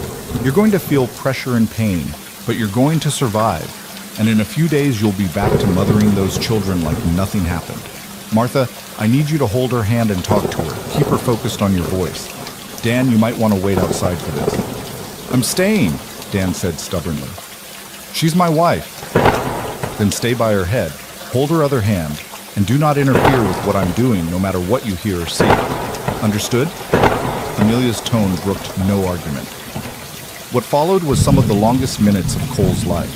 He remained in the doorway, watching his wife work with steady hands and absolute focus, murmuring reassurance to Maggie even as she did what was necessary to save the woman's life. Maggie cried out several times, the pain clearly intense, but Martha and Dan held her steady, and Amelia never wavered. Finally, after what felt like hours but was probably less than 10 minutes, Amelia stepped back, relief evident in her posture. I've got it. The tissue is out. The bleeding should slow significantly now. Maggie, you did beautifully. You're so brave. Maggie was crying, whether from relief or residual pain or both. Is it over? Is it really over? The dangerous part is over, Amelia confirmed, already cleaning her instruments with methodical care. You're going to need bed rest for at least a week, possibly 2.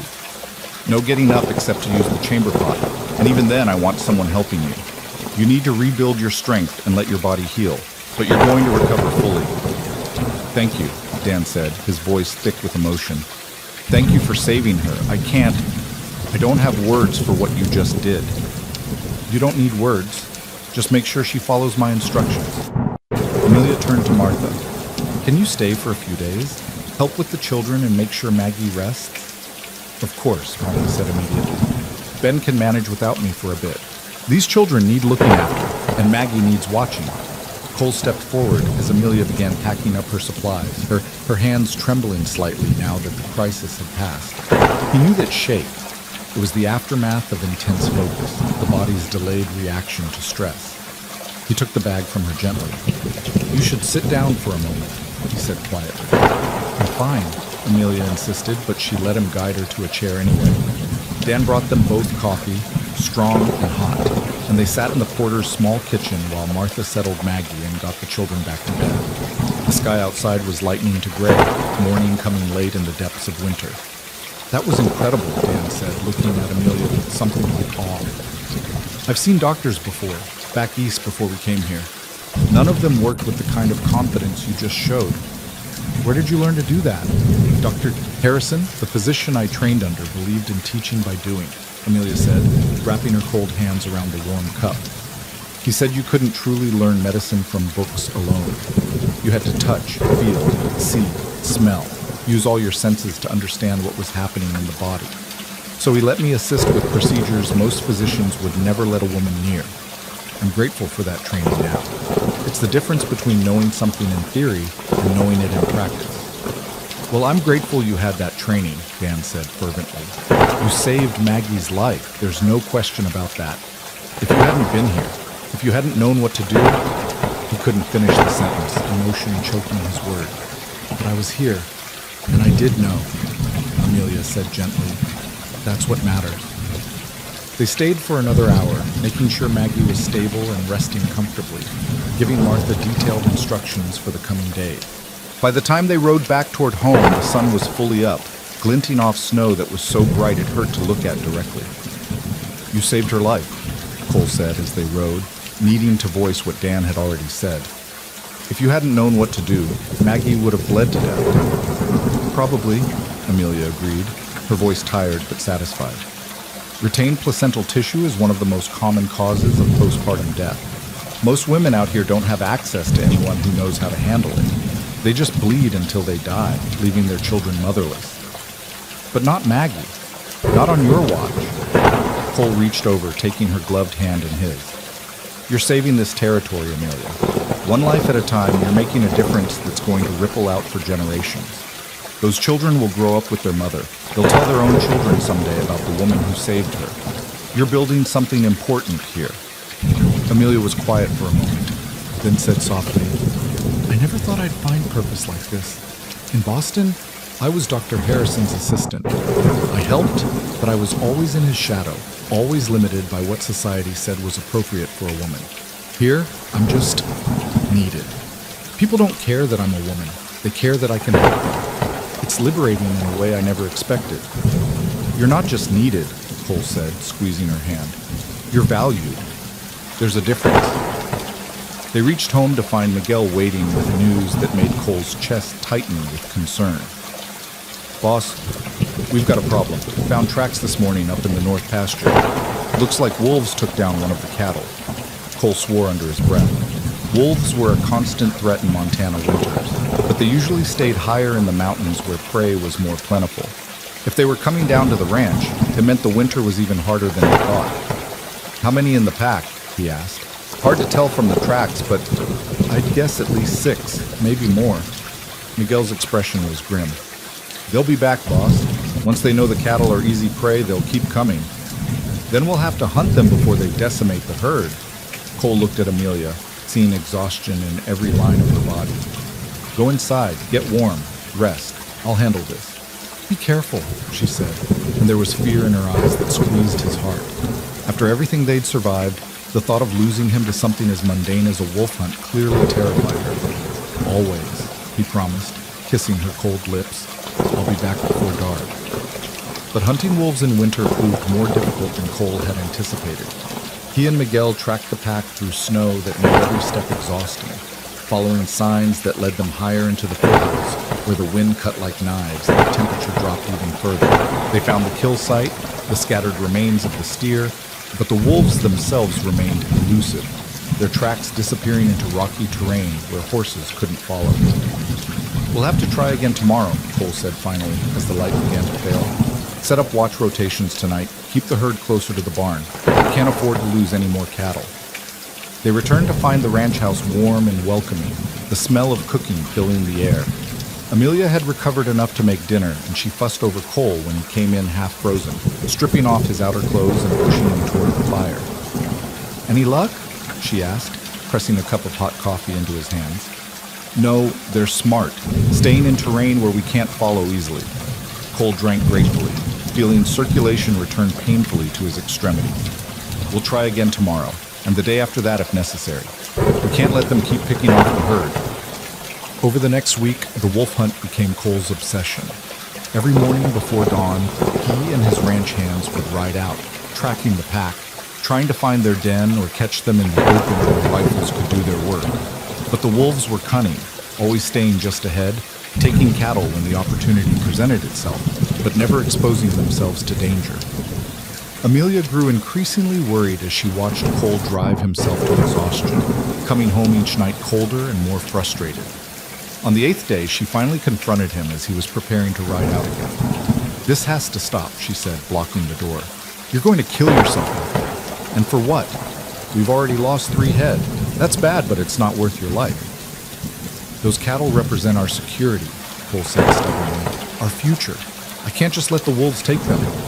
And I can't let you freeze to death or get hurt because you're too exhausted to be careful.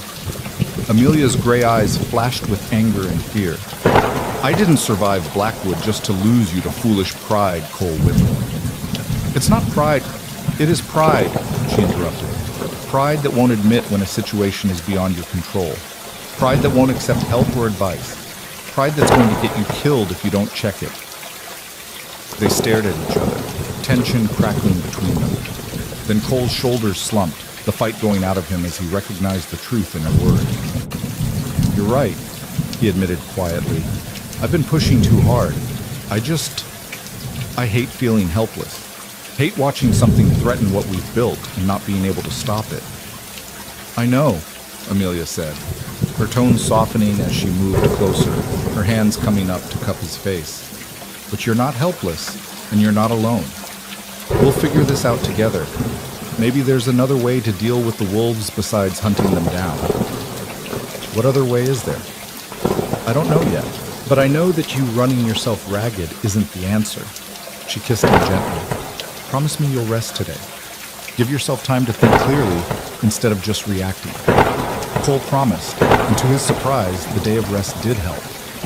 As he sat by the fire that afternoon, warm and fed and no longer exhausted to the bone, his mind began working on the problem from different angles. By evening, he had the beginnings of a plan. What if we don't hunt the wolves, he said to Amelia as they prepared dinner together. What if we make the cattle harder to get to instead? How? She asked, curious. We've been letting them graze too spread out, makes them vulnerable. If we keep them closer together, closer to the buildings, coast guards with torches and rifles, wolves are afraid of fire and noise. We create a perimeter they won't want to cross. Cole was thinking out loud now, the plan crystallizing as he spoke. It'll mean more work, more hay since they can't graze as freely, but it might work better than trying to track down every wolf in the territory. That's brilliant, Amelia said, and the pride in her voice made warmth bloom in his chest. It's defensive instead of offensive. You're not fighting the wolves directly, you're just making your cattle too difficult to target. Exactly. Cole felt energy returning. the kind that came from having a real plan instead of just desperate action. I'll talk to the hands tomorrow, set up a rotation for guard duty, move the herd closer in. It might not be perfect, but it's better than what we've been doing. The new strategy worked. Within 3 days of implementing the tighter security, the wolf attacks stopped. The pack moved on to easier prey, and the Whitmore cattle remained safe. Cole found himself grateful for Amelia's intervention, for her willingness to challenge him when he was being foolish. That was what partnership meant. Being willing to tell each other hard truths, to pull each other back from the edge when pride or fear or desperation threatened to lead them astray. February brought a brief thaw that turned the snow to slush and made traveling treacherous, but it also brought visitors. Jim Carson, the man who'd warned them about Blackwood, returned with news and an unexpected request. "I've been thinking about settling down," Carson told them over dinner, his weathered face showing a vulnerability that seemed at odds with his rough exterior. "I'm getting too old to keep drifting, hiring on for seasonal work. I was wondering if you might need another permanent hand.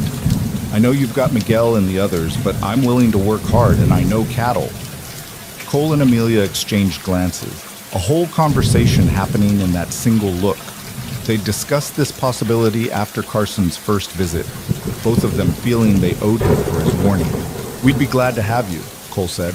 "The bunkhouse has room, pay is fair, and the work is steady. You proved yourself when you rode through that storm to warn us. That counts for a lot." Relief washed over Carson's face, making him look years younger. "Thank you. I won't let you down." "There's one condition," Amelia added. "That cough you're trying to hide, I want to examine it. You sound like you might have bronchitis, and if it's not treated properly, it could turn into something worse." Carson looked sheepish. "You don't miss much, do you, Mrs. Whitmore?" "I'm trained to notice these things," she said dryly. "After dinner, you're coming to the clinic. No arguments." Carson's bronchitis was indeed serious, requiring treatment and rest that would have been impossible if he'd still been drifting between jobs.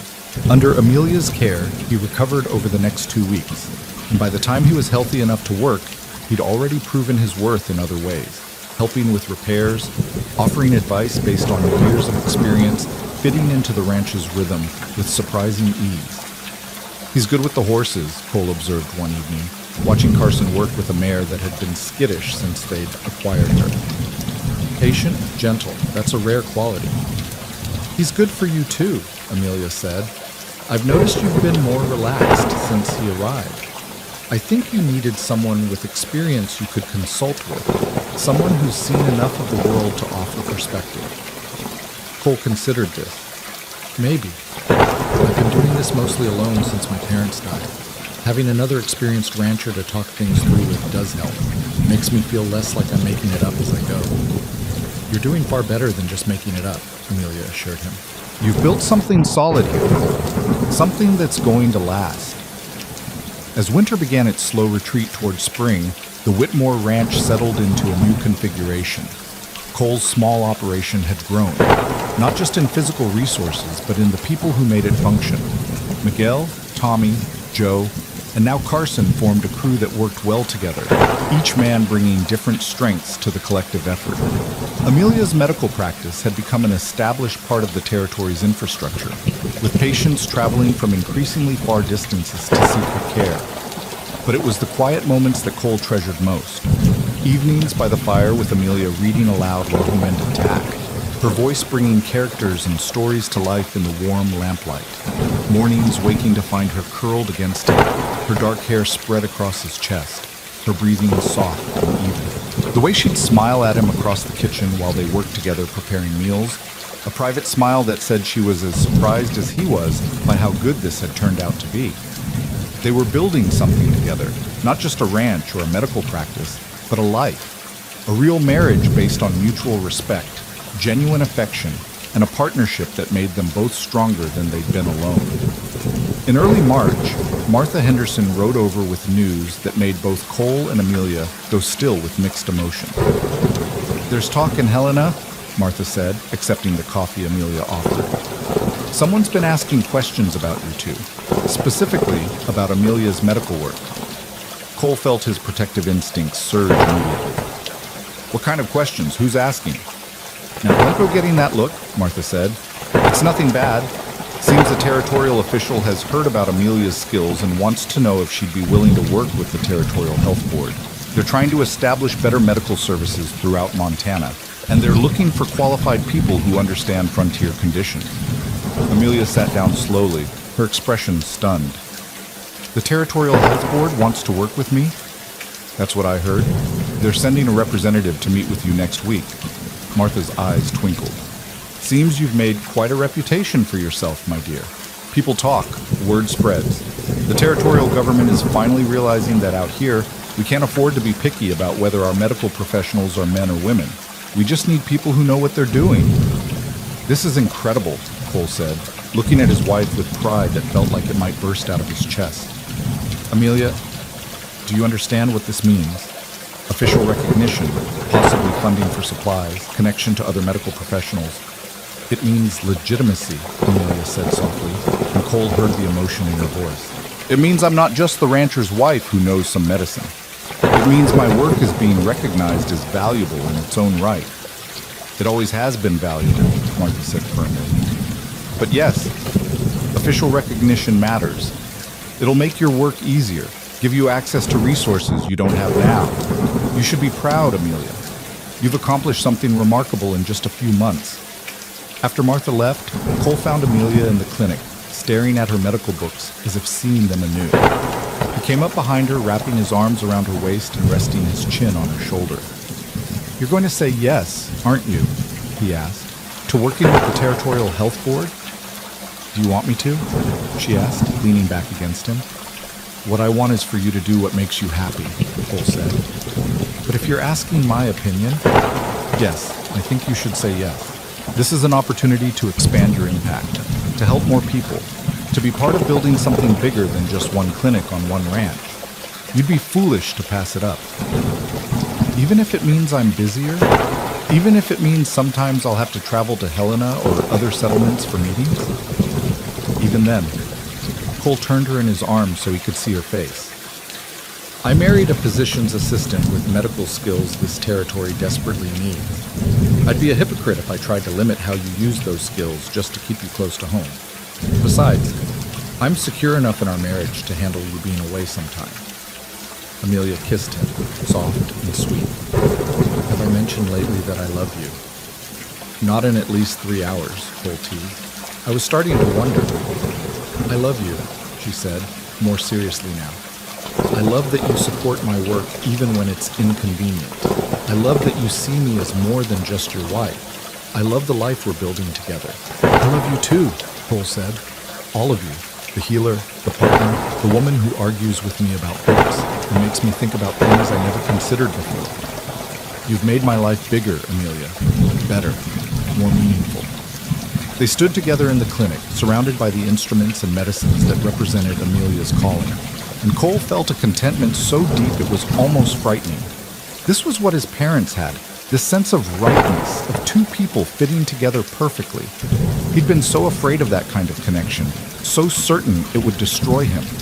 But standing there with Amelia in his arms, Cole realized that his mother hadn't died because she loved his father too much. She'd died because she'd lost the will to live without him, had surrendered to grief instead of fighting to survive. That was the real danger, not love itself, but losing yourself so completely in another person that you couldn't exist without them. Cole loved Amelia fiercely, completely, but he was still himself. She loved him the same way. Their love didn't diminish them. It enhanced them, made them both more capable, more confident, more willing to take risks and embrace challenges. That was the difference. The territorial representative arrived the following week as promised. A stern-looking woman named Eleanor Saunders, who turned out to have a dry sense of humor and an impressive knowledge of frontier medicine. She spent 3 hours interviewing Amelia, reviewing her training and experience, asking detailed questions about cases she'd handled. Cole stayed out of it, trusting Amelia to represent herself, but he watched from a distance with fierce pride. When Mrs. Saunders finally emerged from the clinic, she looked satisfied. Your wife is precisely the kind of medical professional we need, she told Cole. Practical, knowledgeable, unafraid of difficult cases. If she's willing, we'd like to offer her an official position as a territorial health consultant. She'd continue her work here, but would also be available to consult on difficult cases elsewhere, help train other medical personnel, and contribute to public health initiatives. That sounds perfect for her, Cole said. But you should discuss the details with Amelia herself. It's her decision to make. I like you, Mr. Whitmore, Mrs. Saunders said with a slight smile. Not every husband would be so supportive of his wife's independent work. The territory needs more men like you. Amelia accepted the position, of course. How could she not? It was everything she'd hoped for and more. Recognition, resources, the ability to make a difference on a larger scale. Cole watched her bloom in the weeks that followed, taking on new challenges with the same focused determination she brought to everything. But even as their lives expanded and their future looked brighter than ever, Cole couldn't shake a nagging sense of unease. Things were going too well. The ranch was profitable. Amelia's practice was thriving. Their marriage was strong. In Cole's experience, the frontier had a way of punishing happiness, of reminding people that peace was temporary and disaster was always just one bad breakaway. He tried to push the feeling aside, telling himself he was being paranoid. They'd earned this peace, this success. They deserved to enjoy it without waiting for the other shoe to drop. But the feeling persisted, a shadow at the edge of his consciousness, whispering that their trials weren't over yet. On a gray afternoon in late March, as the snow was finally beginning to melt and the first hints of spring were greening the landscape, Cole's instincts proved correct. Tommy came riding hard from the eastern pasture, his young face pale with urgency. "Boss, Mrs. Whitmore, you need to come quick," he shouted, pulling his horse to a stop in a spray of mud. "There's a wagon overturned on the road, maybe a mile out. Looks like a family. There's a woman and children, and I think they might be hurt bad." Cole and Amelia moved as one, Cole grabbing his coat and rifle, while Amelia seized her medical bag. They rode out with Tommy leading the way, Miguel and Carson following close behind. As they approached the scene, Cole's stomach dropped. The wagon had clearly hit a washed-out section of road and flipped, spilling its contents across the muddy ground. A man lay motionless near the wreckage, his head bleeding. A woman was trying to reach toward the wagon where high-pitched screaming suggested trapped children, but her leg was bent at an unnatural angle and she couldn't move. "Cole, help me get to the children first," Amelia said, already dismounting and running toward the wagon. "Miguel, Carson, see to that man. Be careful moving him if there's a head injury. Tommy, help me with the woman." What followed was organized chaos as they worked to extract the family from the disaster. The man had a severe head wound but was breathing. The woman's leg was broken, the bone protruding through skin in a compound fracture that made even Cole's stomach turn. And trapped in the wagon were 3 children. The oldest maybe 7, the youngest an infant. Amelia moved between them all with calm efficiency, triaging, prioritizing, making split-second decisions about who needed attention first and what could wait. Cole watched her save lives in real time, her hands steady as she splinted the woman's leg, cleaned and bandaged the man's head wound, checked each child for injuries. "We need to get them to the ranch," she said finally, her face smudged with mud and blood, but her voice still calm. "They're stable for now, but they all need more care than I can provide here. Cole, can we use the wagon if we can ride it?" "It's damaged, but we can make it work," Cole assessed quickly. "Miguel, help me get this upright. Carson, fashion some kind of stretcher for the man. We'll need to move him carefully." It took another hour to get the family loaded and transported back to the ranch. Amelia turned her clinic into an emergency ward, working through the night to ensure her patients survived. The man had a severe concussion and needed constant monitoring. The woman's leg required surgery to clean and set properly. Bone fragments had to be removed, tissue debrided. The whole thing a delicate process that Amelia performed with Cole assisting, both of them working in focused silence. Dawn was breaking when Amelia finally stepped out of the clinic, her dress covered in blood, her hair falling from its pins, exhaustion evident in every line of her body. Cole was there immediately, wrapping his arms around her. "They're going to be all right," she said against his chest. "All of them. It was close, but they're going to survive." "You saved them," Cole said. "An entire family. Because you were here, because you knew what to do, they're going to live." Amelia pulled back to look at him, tears finally spilling down her cheeks now that the crisis had passed. "Do you see now? Do you see why I had to do this?" Why I couldn't just be a rancher's wife and nothing more? I've always seen it, Cole said, wiping her tears away gently.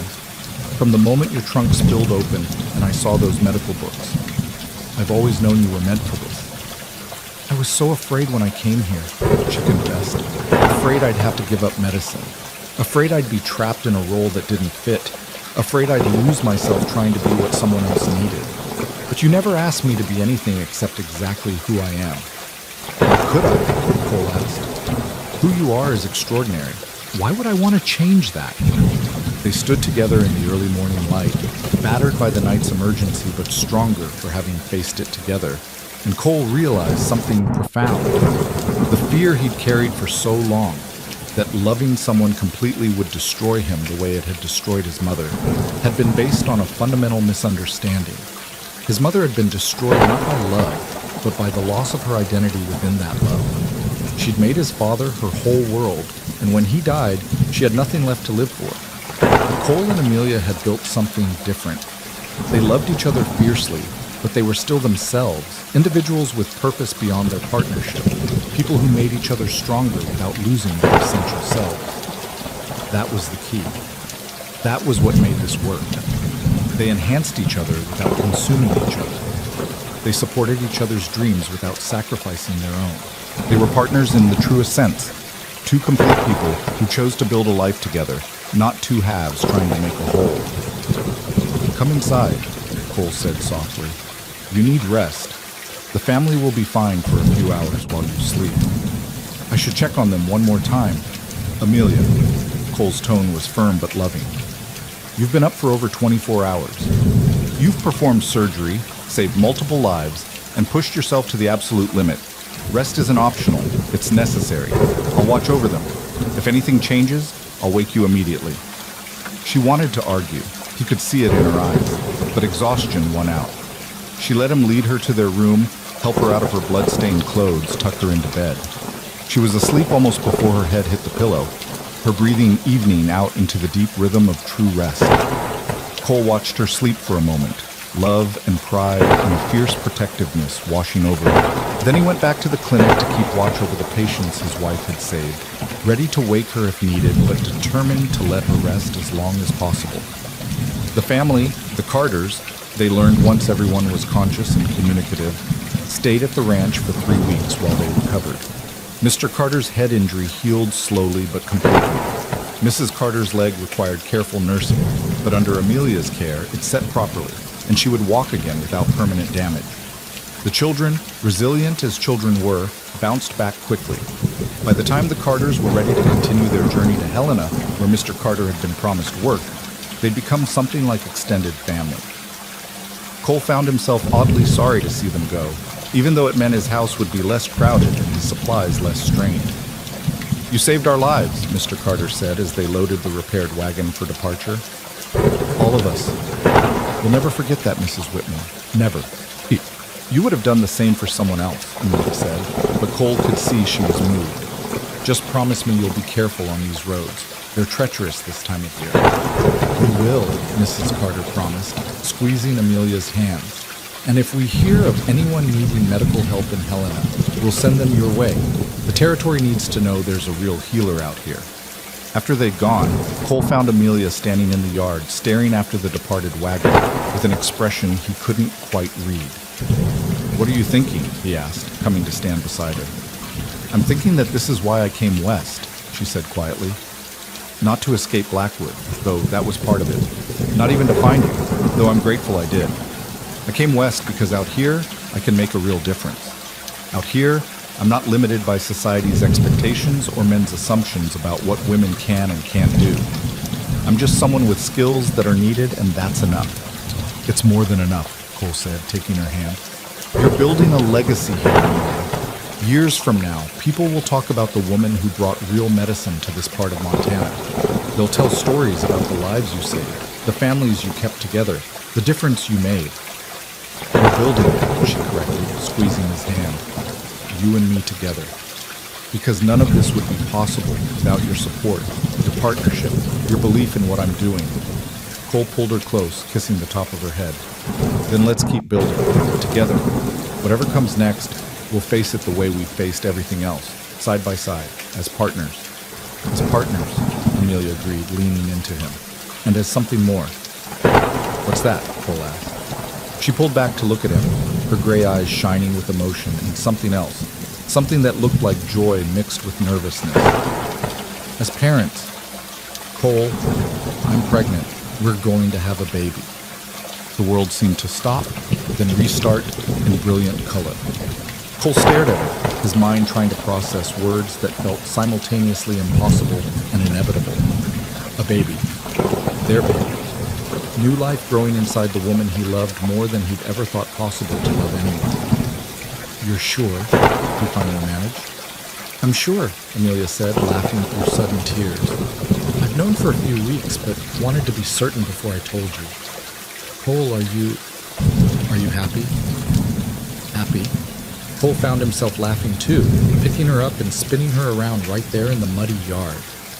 Amelia, I'm terrified and thrilled and more happy than I've ever been in my life. We're going to have a baby, a child, someone who's half you and half me. When he set her down, they were both crying and laughing, holding each other like they could merge into one person through sheer force of emotion. I love you, Cole said. I love you so much, and I love our child already, and I love the life we're building together. I love you too, Amelia said. I love you for supporting my work, for standing by me, for helping me become more than I ever could have been alone, and I can't wait to see what kind of parents we become together. They stood together in the spring sunshine, their hands clasped, their future stretching before them bright with possibility. The lonely cowboy who'd advertised for a practical wife had found instead a true partner, a love that enhanced rather than diminished, a woman who made him braver and better, and more himself than he'd ever been alone. And now they were bringing new life into the world, a child who would grow up knowing that love wasn't something to fear, that partnership meant supporting each other's dreams, that a family could be built on mutual respect and genuine affection rather than just duty or convenience.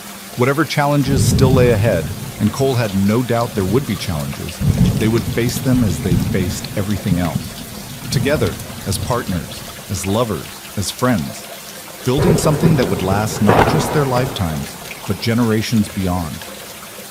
The Montana Territory stretched vast and beautiful around them, and for the first time since his parents had died, Cole looked at that landscape and saw not just survival, but genuine hope for the future. The news of Amelia's pregnancy spread through the territory with the same speed that word of her medical skills had traveled months before. Neighbors arrived with gifts, hand-sewn baby clothes, carved wooden toys, advice both solicited and not. Martha Henderson appointed herself Amelia's unofficial guardian, showing up regularly to check on her and share wisdom from raising her own 5 children. You'll want to take it easier in the coming months, Martha said one afternoon as they sat on the porch shelling peas. No more riding out to emergencies in the middle of the night. Martha, I'm a physician's assistant who happens to be pregnant, not an invalid, Amelia protested, though her tone was affectionate. Women have been having babies and continuing their work since the beginning of time. And women have also lost babies by pushing too hard, Martha countered. I'm not saying stop working entirely. I'm saying be sensible about it. Let Cole or the hands handle things that require hard riding or heavy lifting. Focus on patients who can come to you here. Cole, overhearing from where he was repairing the porch railing, found himself nodding in agreement. The protective instinct that had flared when Blackwood threatened Amelia had returned tenfold now that she carried her child. Every cough, every moment of fatigue, every time she pushed herself too hard, all of it made his heart clench with fear. But he was learning slowly not to smother her with that fear. Amelia needed to work, needed to feel useful and capable. His job wasn't to wrap her in cotton wool, but to support her while being honest about his concerns. Martha has a point, he said carefully, setting down his hammer. Maybe we could set up a system where people know to come here unless it's truly an emergency that can't wait.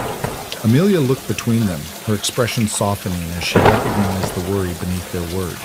All right, she conceded. I'll be more cautious about which calls I respond to. But I'm not going to stop working entirely. This baby needs to know from the start that their mother is someone who helps people. Stubborn woman, Cole said, but he was smiling.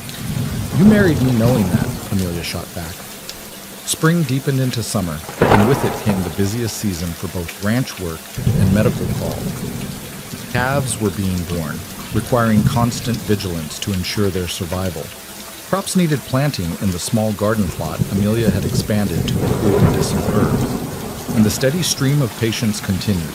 Injuries from farm work, childhood illnesses, the inevitable ailments that came with frontier life. Amelia's pregnancy progressed smoothly through those early months. She bloomed under the Montana sun, her skin taking on a healthy glow, her body changing in ways that Cole found himself watching with fascinated tenderness. At night, he'd place his hand on her still flat belly and try to imagine the life growing there, their child, a person who would be part of both of them. Do you hope for a boy or a girl? Amelia asked one evening as they lay in bed, Cole's hand resting on her stomach as had become his habit. I don't care, Cole said honestly. As long as the baby is healthy and you survive the birth safely, I'll be happy either way. You worry about the birth, Amelia observed. There wasn't a question. Of course I worry. Cole's hand tightened slightly on her stomach. I've seen what childbirth can do. I know the risks better than most men because you've explained them to me. And I know that even with all your training and knowledge, things can still go wrong. They can, Amelia agreed, turning to face him in the darkness. But they probably won't. I'm healthy, I'm young, I have access to medical knowledge and supplies. The odds are very much in our favor. But not guaranteed, Cole said. Nothing in life is guaranteed, Amelia said gently, her hand coming up to cup his face. We could die tomorrow, from a dozen different causes that have nothing to do with childbirth. The only thing we can do is live fully while we're here, love fiercely, and trust that we're strong enough to face whatever comes. Cole knew she was right, but the fear remained, a constant undercurrent to his joy. He'd lost so much already, his parents, the certainty of his younger years, the illusion that hard work and careful planning could protect against all disasters. The thought of losing Amelia, of being left alone to raise a child without her, terrified him in ways he couldn't fully articulate. But he didn't burden her with those fears beyond that one conversation. Instead, he channeled his worry into action, making sure the ranch was running so smoothly that he could be present when the baby came, setting aside money for any medical supplies or assistance Amelia might need, even arranging for a midwife from Helena to come stay with them when Amelia's time grew close. It was in late June, with Amelia nearly 4 months pregnant and beginning to show, that the peace they'd been building shattered. Cole was out in the north pasture checking fence lines when he heard the sound of multiple horses approaching fast.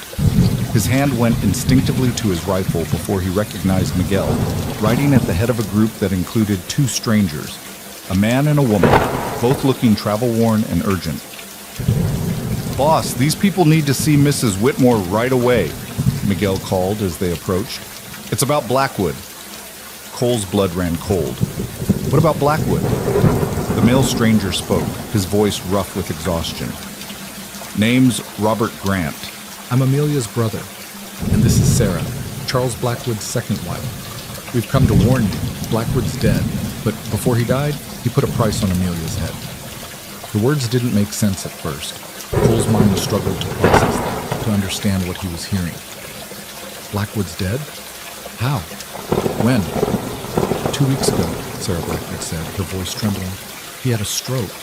Fell down the stairs at his Philadelphia house and broke his neck. He died within hours. But before he lost consciousness, he told his lawyer to hire men to bring Amelia back by any means necessary. Said she'd humiliated him, cost him his reputation, and he wanted her to pay for it even if he didn't live to see it. That's insane, Cole said flatly. A dead man can't hire bounty hunters. But his estate can, Robert Grant said grimly. The lawyer has access to Blackwood's funds to execute the terms of his will until everything's settled. Apparently, Blackwood left instructions that a significant sum should be used to retrieve Amelia and bring her before a judge on charges of breach of contract and theft. Theft? Amelia's voice came from behind them. Cole turned to see his wife approaching on foot, having apparently heard the commotion from the house. Her face was pale but composed, one hand resting protectively over her barely visible pregnancy. I never stole anything from Charles Blackwood. Amelia, Robert said, dismounting and moving toward his sister. I didn't know if you were even alive until I received Sarah's letter. When you disappeared, Uncle Edmund told everyone you'd gone west to become a mail-order bride, but he wouldn't say where. I've been searching for months. They embraced, Amelia's composure cracking as she clung to her brother. Cole saw the resemblance now. They had the same gray eyes, the same straight posture, the same air of quiet determination. I'm sorry I didn't contact you, Amelia said, pulling back to look at Robert. I was afraid Uncle Edmund would use you to find me. I couldn't risk it. I understand, and I'm not angry. Robert's expression darkened. But Amelia, this situation with Blackwood is serious. He's claiming you stole medical instruments and books belonging to Dr. Harrison's practice, items his son says you had no right to take. Those instruments were given to me by Dr. Harrison himself before he died, Amelia said hotly. He knew his son would throw them away or sell them. He wanted me to have them so I could continue practicing medicine. I have his letter saying so. Do you still have the letter? Sarah Blackwood asked. Yes, it's in my medical trunk, locked away safely. Amelia looked at the woman who'd married her tormentor. Why are you helping us? You were his wife. Sarah's face twisted with old pain. I was his wife for 3 months. 3 months of control, manipulation, and violence that I barely escaped with my life. When he started talking about you, about tracking you down and making you pay for defying him, I realized you must have been smart enough to escape what I was too foolish to avoid. After he died, I found his correspondence with the lawyer, saw what he was planning. I couldn't let it happen, so I went to your uncle's house, found your brother, and told him everything. Uncle Edmund? Amelia asked Robert. Did he? He tried to stop me from leaving to warn you, Robert said, his jaw tight with anger. Said it was none of my business, that you'd made your choices and should face the consequences. We're not on speaking terms anymore. Cole had heard enough.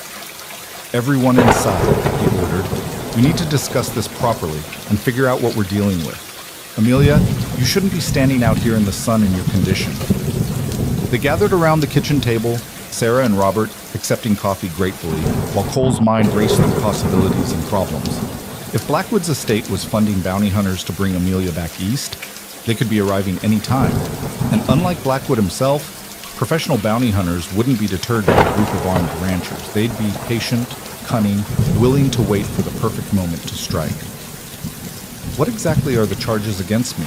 Amelia asked, her hands wrapped around her own cup, though she wasn't drinking. Breach of contract, the marriage agreement your uncle made with Blackwood, Robert said. And theft of medical property. Harrison's son is supporting the theft charge, probably because Blackwood paid him to do so. Both charges are ridiculous, Cole said. Amelia was never legally bound to marry Blackwood, and she has proof the medical instruments were given to her. No judge would convict her of either charge. Maybe not, Sarah said. That's not really the point. The point is to drag her back to Philadelphia, to destroy her reputation, to make her suffer. Even if she's eventually acquitted, the trial itself would accomplish Blackwood's revenge. Plus, there's the matter of your pregnancy, Robert added, looking at his sister with concern. Travel in your condition would be risky, especially if the bounty hunters aren't gentle about transporting you. Cole felt rage building in his chest, hot and fierce. They're not taking her anywhere, he said, his voice deadly quiet. I don't care what some dead man's lawyer thinks he can do. Amelia is my wife. She's carrying my child, and she's committed no crime. Anyone who tries to take her will have to go through me. And me, Miguel said from the doorway. Cole turned to see his ranch hand standing there with Carson and Tommy behind him. We heard enough to understand what's happening. Mrs. Whitmore stays here. That's not negotiable. The whole territory will stand with you, Carson added. Word of what's happening will spread, and every neighbor you've got will be watching for strangers. Bounty hunters might be good at what they do, but they're not invisible. Someone will spot them. Amelia stood abruptly, her chair scraping against the floor. No, she said, her voice shaking. No, I won't let this happen. I won't let people get hurt trying to protect me from a dead man's spite. Robert, Sarah, thank you for warning us. But I think the best solution is for me to go back to Philadelphia voluntarily, face these ridiculous charges, prove my innocence, and end this. Absolutely not, Cole said, standing to face her. You're not going anywhere, especially not back to a place where Blackwood's money and influence could still hurt you. Cole, be reasonable. I am being reasonable, he interrupted. What's unreasonable is expecting me to let my pregnant wife travel 2,000 miles to face trumped-up charges from a dead man. What's unreasonable is thinking I'd ever agree to that. It's my decision to make, Amelia said, her gray eyes flashing with determination and fear. My past, my problem, my choice. No. Cole took her hands, forcing himself to speak calmly despite the panic clawing at his chest. This stopped being just your problem the moment we got married. We're partners, Amelia. We face things together. That's what partnership means. Tears spilled down her cheeks. I don't want you to die protecting me from something that's my fault for not being braver, for running away instead of facing Blackwood when I should have. You did face him, Cole said gently. You faced him here, on this porch, in front of witnesses. You told him no clearly and definitively. You didn't run away, Amelia. You built a new life. There's a difference. Robert cleared his throat, cleared his. There might be another option, he said carefully. Sarah and I have been discussing this on the journey here. What if we go back to Philadelphia and fight the charges on Amelia's behalf? I'm her brother. I have standing to represent her interests, and Sarah is willing to testify about Blackwood's character, his history of violence, his obsession with controlling Amelia. Between us, we might be able to get the charges dismissed without Amelia ever having to appear. Can that work legally? Cole asked. It's unconventional, but it's possible, Robert said, especially if we can demonstrate that travel would endanger Amelia's health due to her pregnancy. And we'd have the advantage of Dr. Harrison's letter proving she had permission to take those medical instruments. You'd do that for me? Amelia asked her brother, fresh tears streaming down her face. Risk yourself going back to fight Blackwood's ghost? You're my sister, Robert said simply. I should have protected you when Uncle Edmund first started pressuring you about that marriage. I was too focused on my own life, my own concerns. Let me make up for that now. Let me fight this battle for you. Amelia looked at Cole, question and hope warring in her expression. He squeezed her hands gently. It's your choice, he said. But if you're asking my opinion, I think letting Robert and Sarah handle this is the best option. You stay here, safe, focused on your health and our baby. They go back east and dismantle Blackwood's revenge before it can hurt anyone. I agree, Sarah said. I need to return anyway to settle my own affairs and officially end my connection to Blackwood's estate. Working with Robert to clear your name would give me a way to strike back at the man who nearly destroyed me. Please, Amelia, let us do this. Amelia was quiet for a long moment, her hands trembling in Cole's grip. Then she nodded slowly. All right, she said, but I want updates. Regular letters telling me how things are progressing. And if it looks like this isn't working, if they insist I appear in person, then we'll face that when it comes, Cole said firmly. But for now, we let the people who love you fight this fight while you stay here and stay safe. Robert and Sarah stayed at the ranch for 3 days, gathering the evidence they'd need. Dr. Harrison's letter, testimonials from Amelia's patients about her medical competence, sworn statements from Cole and the neighbors about the confrontation with Blackwood. By the time they departed, heading back east with promises to write regularly, Cole felt cautiously optimistic that this latest threat might be dealt with without violence. But caution remained the watchword around the Whitmore ranch. Cole instituted new security measures, always making sure someone was watching the approaches to the property, keeping weapons close at hand, teaching Amelia how to fire a pistol despite her protests that she was a healer, not a fighter. You're both, Cole said as they practiced shooting at targets behind the barn. You can heal people and still protect yourself when necessary. Those aren't contradictory. I suppose not, Amelia said, squinting down the barrel of the target. She fired, the recoil making her stumble slightly. The shot went wide, missing the target entirely. You're tensing up right before you pull the trigger, Cole said, moving behind her to adjust her stance. Breathe out slowly as you squeeze. Don't jerk. Smooth and steady. She tried again, and this time the bullet hit the outer ring of the target. Better? Much better. Keep practicing. I'm not saying you'll ever be a sharpshooter, but I want you to be comfortable enough with a gun that you wouldn't hesitate to use one if you had to. Over the next weeks, as Amelia's pregnancy became more visible and her energy began to flag in the afternoon heat, they fell into new routines designed around her changing needs. She still saw patients, but Cole had taken over the more physically demanding aspects of ranch work that she'd sometimes helped with. He found himself doing more cooking as standing for long periods became uncomfortable for her. They hired a woman from town, Mrs. Chen, to come twice a week to help with laundry and heavy cleaning. The letters from Robert came regularly, as promised. The news was mixed, but trending positive. Robert had found a sympathetic judge who was willing to hear the case without requiring Amelia's presence given her pregnancy and the distance involved. Harrison's son had backed down from his theft claims when confronted with his father's letter and the threat of being sued for false accusations. The breach of contract charge was proving harder to dismiss, but Robert was confident it would eventually be thrown out. He says it could be resolved within 2 months, Amelia said one evening in early August, reading the latest letter while Cole rubbed her swollen feet. 2 months, and this whole nightmare could be over. That would be good timing, Cole said. You're due in early December. Having this settled well before the baby comes would ease both our minds. Amelia set the letter aside, her hand moving to her belly where their child had started to kick with increasing vigor. Feel this? She said, guiding Cole's hand to a spot where movement was visible beneath her dress. The baby's active tonight. Cole felt the flutter beneath his palm and experienced a surge of emotion so intense it almost hurt. That was his child, alive and growing, real in a way that had seemed abstract before this moment.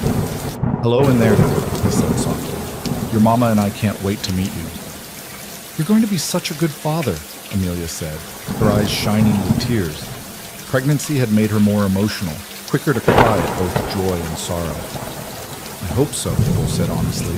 I'm terrified of failing, of not knowing what to do, of making mistakes that hurt our child. We'll make mistakes, Amelia said. All parents do. But we'll make them together, and we'll fix them together, and our child will know they're loved. That's what matters most. They sat together in the quiet evening, feeling their baby move, planning for a future that finally felt secure. The ranch was profitable. Amelia's medical practice was established. Their marriage was strong. They'd survived Blackwood's attacks, the harsh winter, the challenges of frontier life. Surely the worst was behind them. But Montana Territory, as Cole had learned over the years, had a cruel sense of timing. The trouble came on a sweltering afternoon in mid-August, when Amelia was 5 months pregnant and beginning to move with the careful deliberation of someone aware of the precious cargo she carried. Cole was in the barn shoeing a horse when he heard shouting from the direction of the house. He dropped his tools and ran, his heart hammering with instant dread. As he rounded the corner, he saw Amelia standing on the porch facing a group of 5 men on horseback. Even from a distance, Cole could see the hard professional look about them. These were bounty hunters, and they'd come for his wife. Mrs. Whitmore? The lead man was saying as Cole approached, his hand already on his pistol. Or should I say Miss Grant? We have a warrant for your arrest on charges of theft and breach of contract. You need to come with us back to Philadelphia. I don't think so, Cole said, positioning himself between the men and Amelia. My wife isn't going anywhere with you. The lead bounty hunter's eyes flicked to Cole dismissively. This is a legal matter, friend. We have paperwork from a Philadelphia court. You interfere, you'll be charged with obstruction. That paperwork isn't worth the paper it's printed on in Montana Territory, Cole said, his voice deadly calm despite the adrenaline coursing through him. And if you try to take my pregnant wife anywhere against her will, you'll find out exactly what Montana justice looks like. Cole, Amelia said softly behind him. Maybe I should just... No, he said without turning. You're not going with them. We have legal representation handling this back east. These men are trying to circumvent the proper legal process by taking you before the case can be heard. The bounty hunter's hand moved toward his gun, and suddenly the situation exploded into motion. Cole drew faster, his shot hitting the ground inches from the man's horse, making the animal rear and nearly throw its rider. From the barn and bunkhouse, Miguel, Carson, Tommy, and Joe appeared with rifles raised, surrounding the bounty hunters. You're outnumbered and outgunned, Cole said, his pistol now trained on the lead man's chest. And you're trespassing on private property. I suggest you leave before the situation gets worse. This isn't over, the bounty hunter snarled, fighting to control his spooked horse. We're legally authorized to retrieve Miss Grant by any means necessary. Actually, you're not, a new voice said. Cole turned his head slightly to see Eleanor Saunders, the territorial health official, riding up with a man in a marshal's uniform beside her. Marshal Tucker and I received word that bounty hunters might be heading this way. We came to make sure everyone understood the legal situation. Marshal Tucker, a weathered man in his 50s with sharp eyes, addressed the bounty hunters. That warrant you're carrying has no authority in Montana territory. The case is still being heard in Philadelphia, and until there's a conviction, which there won't be based on what I've heard, Mrs. Whitmore is free to remain here. Any attempt to remove her by force will result in kidnapping charges against all of you. Am I making myself clear? The bounty hunters exchanged glances, clearly weighing their options. Finally, the leader spat on the ground. We'll be back with proper territorial authorization. You do that, Marshal Tucker said. And when you can't get it because there's no legal basis for Mrs. Whitmore's arrest, maybe you'll accept that this job isn't worth whatever Blackwood's estate is paying you. They left, but the threat hung in the air like storm clouds. Cole watched them disappear down the road before finally lowering his weapon, his hand shaking with reaction now that the immediate danger had passed. Thank you, he said to Marshal Tucker and Mrs. Saunders. How did you know to come? Your brother-in-law sent a telegram to every law enforcement office between here and Philadelphia, warning that bounty hunters might try to circumvent the legal process, Mrs. Saunders explained. Marshal Tucker and I decided to make sure Mrs. Whitmore was protected. She's too valuable to this territory to lose to some dead man's vendetta. You need to be more careful, Marshal Tucker said, looking at Amelia with concern. These men won't give up easily. The bounty must be substantial if they traveled this far. You should consider staying close to the house, maybe even arranging for armed guards until this legal matter is fully resolved. I can arrange that, Cole said immediately. Whatever it takes to keep her safe. But that night, as they lay in bed with Cole's arms wrapped protectively around Amelia and their baby, the strain was beginning to show. Amelia was quiet, withdrawn in a way she hadn't been since the early days after Blackwood's first attack. Talk to me, Cole said softly. Tell me what you're thinking. I'm thinking that I'm tired, Amelia said, her voice muffled against his chest. Tired of running, tired of being afraid, tired of wondering when the next attack is coming. I'm thinking that maybe I should just go back to Philadelphia and face this so it can finally be over. Amelia, I know what you're going to say, she interrupted. That it's not safe, that the travel could hurt the baby, that I should let Robert handle it.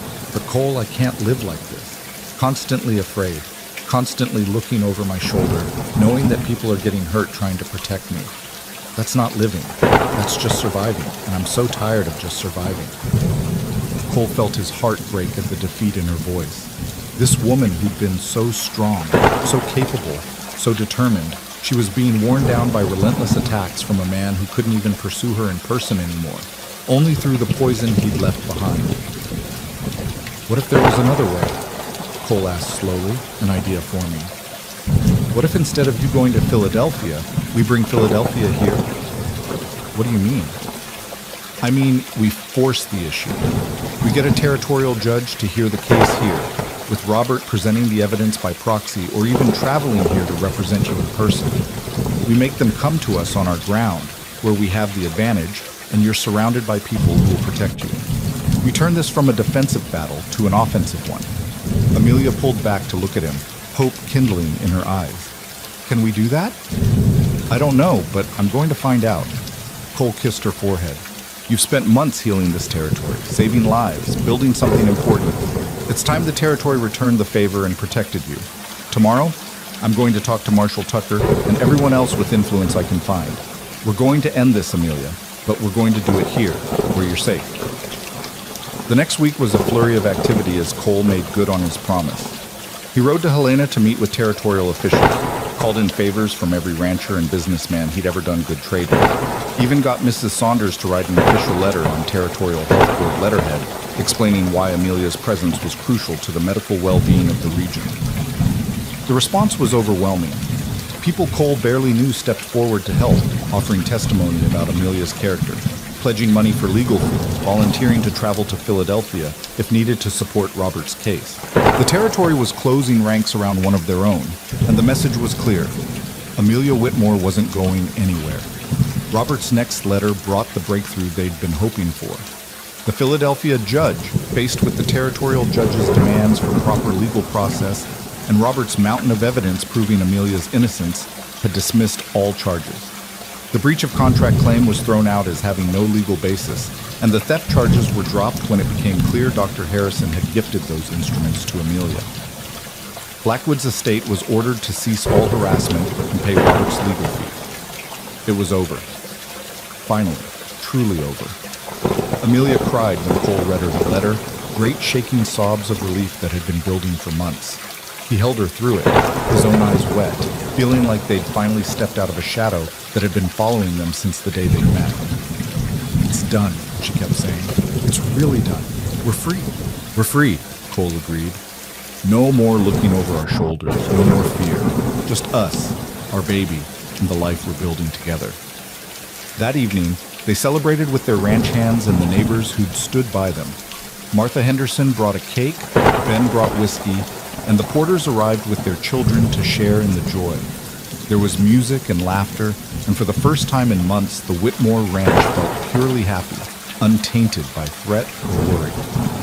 As the celebration wound down and guests began departing, Cole found Amelia sitting on the porch watching the sunset paint the Montana sky in shades of orange and purple. He sat beside her, taking her hand. "How are you feeling?" he asked. "Exhausted, relieved, happy."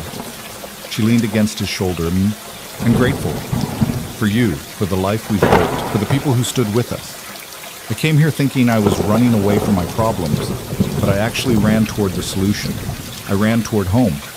"You ran toward me," Cole said, "and I don't think I truly understood what that meant until now.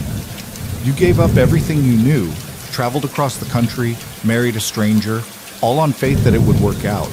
That takes courage I'm not sure I could have matched." "You did match it," Amelia said. "You opened your home to someone you'd never met. You supported my work even when it was inconvenient.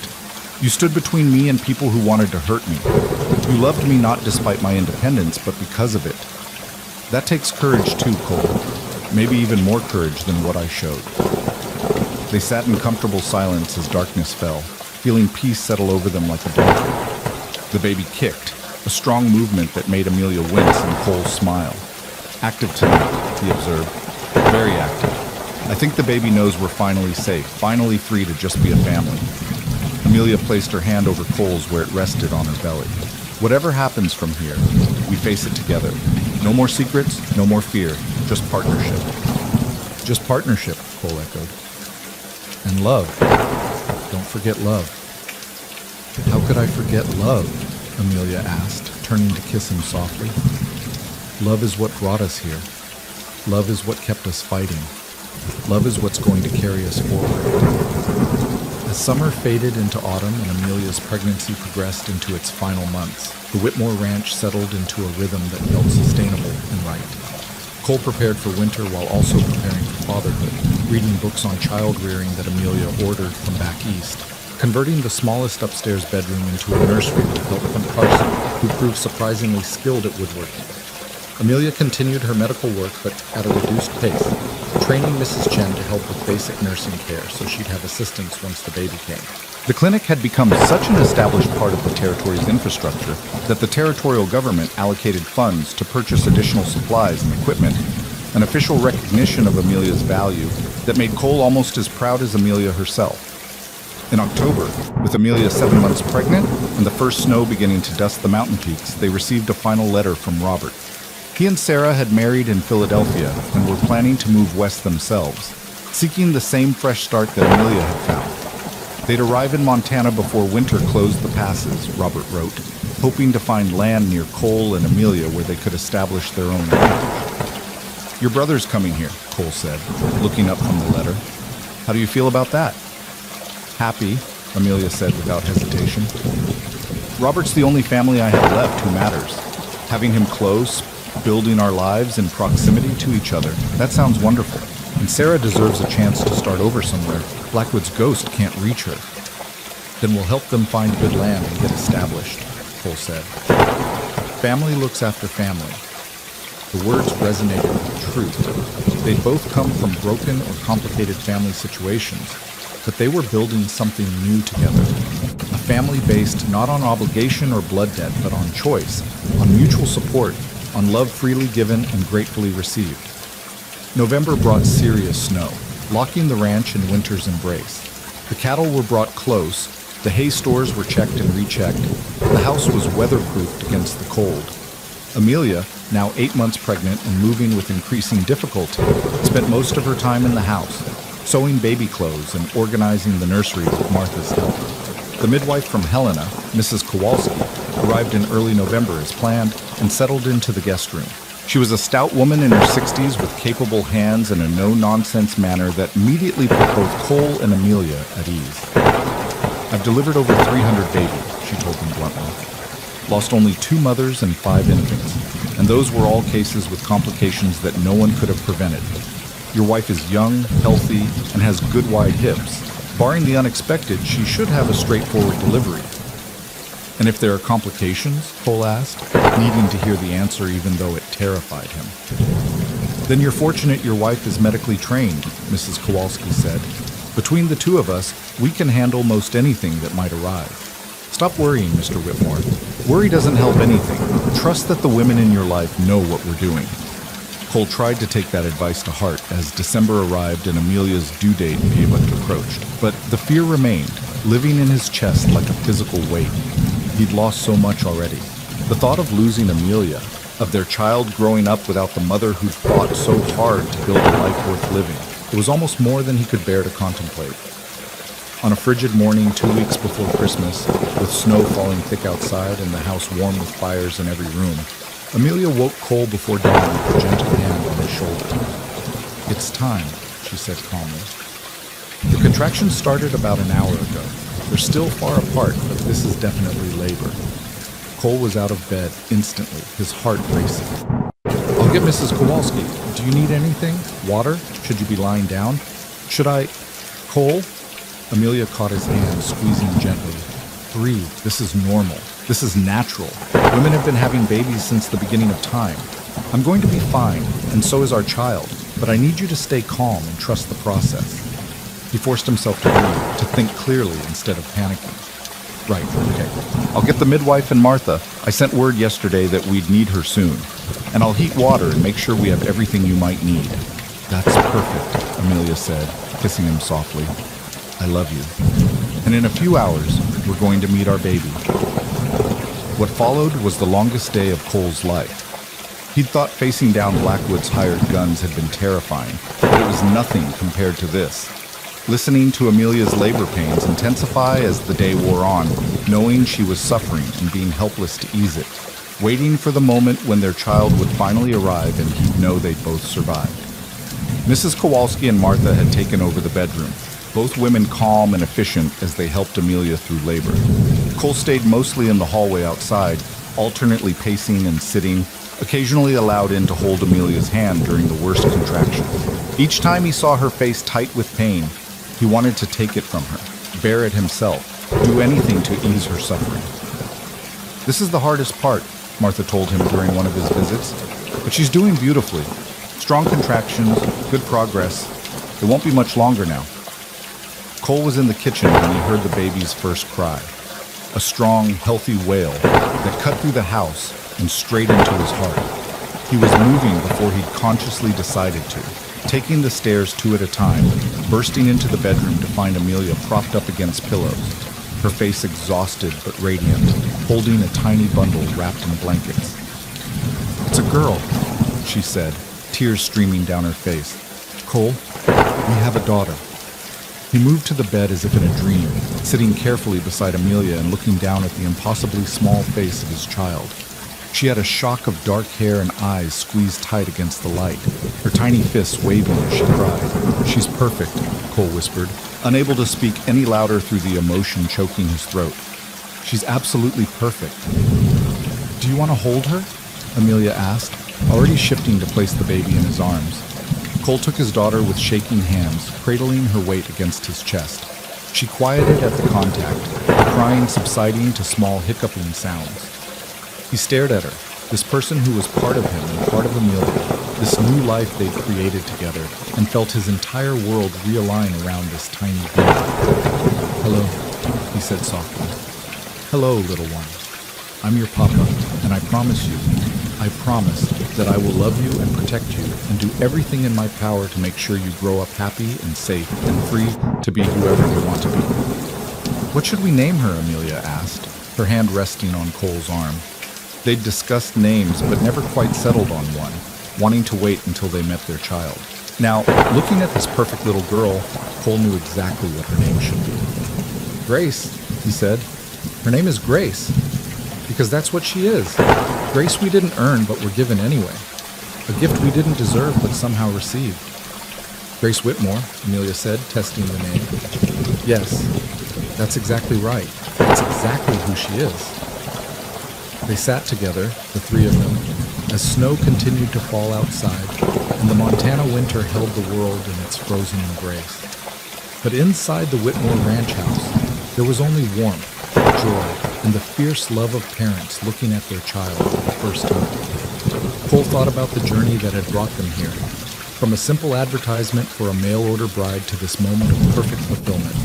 He'd been so afraid of love, so convinced it would destroy him.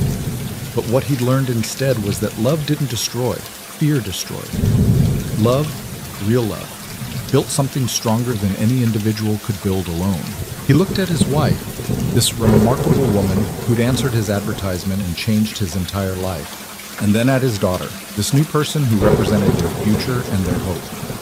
And he knew with absolute certainty that whatever challenges lay ahead, whatever trials the frontier or life or fate threw at them, they would face it together. The lonely cowboy wasn't lonely anymore. He had a family. He had love. He had home. And home, Cole had finally learned, wasn't a place. It was the people you chose to stand beside, the ones who stood beside you in return. It was partnership and respect and fierce loyalty. It was this woman, this child, this life they were building together against all odds. It was everything he'd never known he needed, delivered to his door in a blue traveling dress and a letter promising practicality instead of romance. Thank God, Cole thought, kissing first his daughter's forehead and then his wife's lips, for the beautiful impracticality of love, for the glorious unpredictability of two people finding each other despite every reason they shouldn't work, for grace unearned but gratefully received. Thank God for home. The first weeks with Grace were a blur of sleepless nights and overwhelming love, of learning how to care for this tiny person who depended on them completely. Cole discovered depths of tenderness in himself he hadn't known existed, finding himself mesmerized by the way Grace's fingers would curl around his thumb, the small sounds she made while sleeping, the way her eyes would search for Amelia's face when she was hungry. Amelia recovered from the birth with remarkable speed, though Mrs. Kowalski stayed for 2 weeks to ensure there were no complications. The midwife taught Cole how to change diapers, how to swaddle properly, how to support Grace's head when holding her. By the time Mrs. Kowalski departed, Cole felt slightly less terrified of accidentally breaking his daughter, though he still handled her with exaggerated care that made Amelia smile. "She's sturdier than she looks," Amelia assured him one evening as he held Grace while she slept, afraid to move lest he wake her. "Babies are surprisingly resilient." "I know that intellectually," Cole said, gazing down at his daughter's peaceful face. "But when I'm holding her, all I can think about is how small she is, how vulnerable. The world suddenly seems so much more dangerous than it did before she was born." "Welcome to parenthood," Amelia said with gentle amusement, "where every sharp corner becomes a hazard and every cough sounds like potential disaster. It gets easier as they grow, or so Martha tells me. We learn to trust that they'll survive our inevitable mistakes."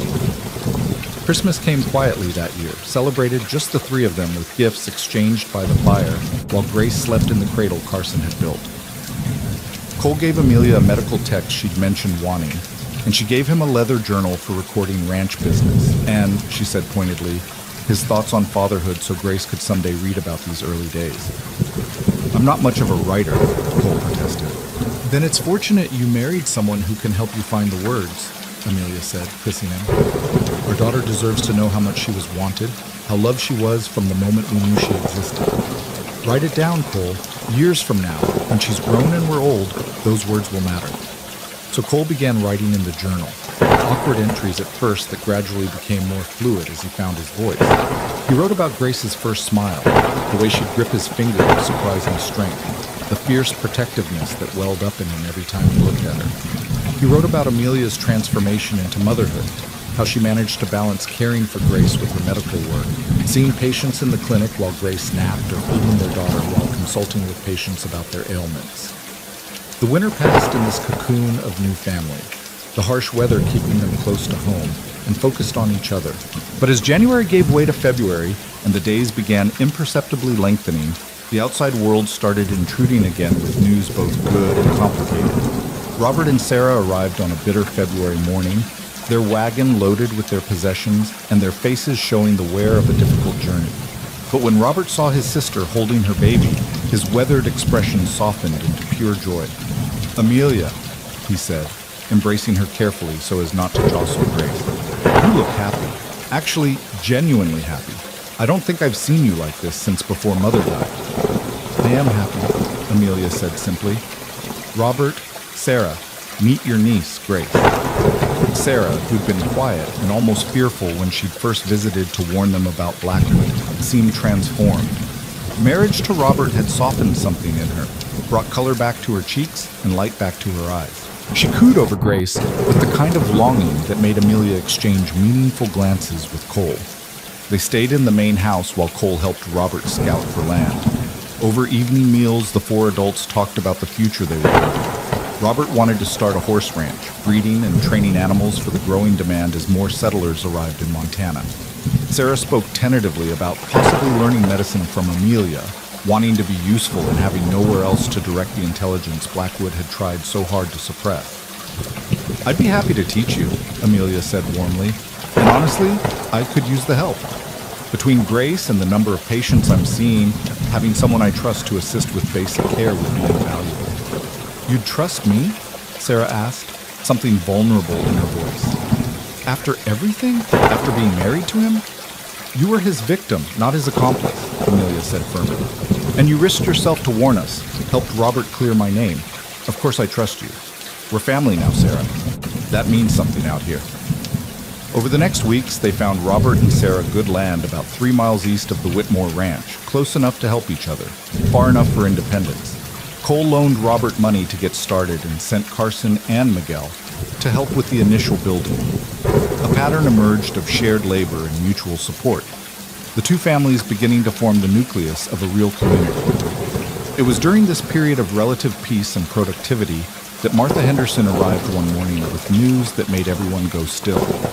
"There's a man in town asking questions about the Whitmore Ranch," Martha said with a hand. "Specifically about Mrs. Whitmore's medical practice. He's not from around here, speaks with an Eastern accent, carries himself like he has authority. Marshal Tucker is keeping an eye on him, but I thought you should know." Cole felt old protectiveness surge up instantly. Did he give a name? Said he's Dr. Theodore Walsh, representing some medical association back east. Martha's expression was troubled. "He's been talking to people Amelia has treated, asking about her qualifications, her methods, whether she's ever claimed to be a licensed physician." Amelia had gone pale, one hand instinctively moving to where Grace slept in her cradle. "They're questioning my right to practice. After everything we've been through, now the medical establishment is coming for me." "We don't know that's what this is," Cole said, though his gut told him Amelia was probably right. "Maybe he's just curious. Maybe..." "Cole, men like that don't travel 2,000 miles out of curiosity," Amelia interrupted. "They come to shut down what they see as irregular practices, to enforce the rules that say women can't practice medicine without licenses they're not allowed to obtain. I knew this was coming eventually. I just hoped we'd have more time." "You're not stopping your work," Cole said flatly. "I don't care what some Eastern doctor says. This territory needs you." "What the territory needs and what's legally permitted might be two different things," Amelia said, her voice heavy with defeat. "If he has the authority to shut down my practice, if he can charge me with practicing medicine without a license, Cole, I could face fines or even jail time." Not in Montana, you won't, Robert said firmly from the mesa. The Territorial Health Board has officially recognized you as a medical consultant. That carries legal weight. Does it carry enough legal weight to counter an Eastern Medical Association with political connections? Amelia asked. I'm not so sure. The answer came 2 days later when Dr. Theodore Walsh arrived at the Whitmore Ranch in an official capacity, accompanied by Marshal Tucker, who looked distinctly uncomfortable with the situation. Walsh was a thin man in his 50s with wire spectacles and the pinched expression of someone who'd smelled something unpleasant. Mrs. Whitmore, he said, his tone professionally cool.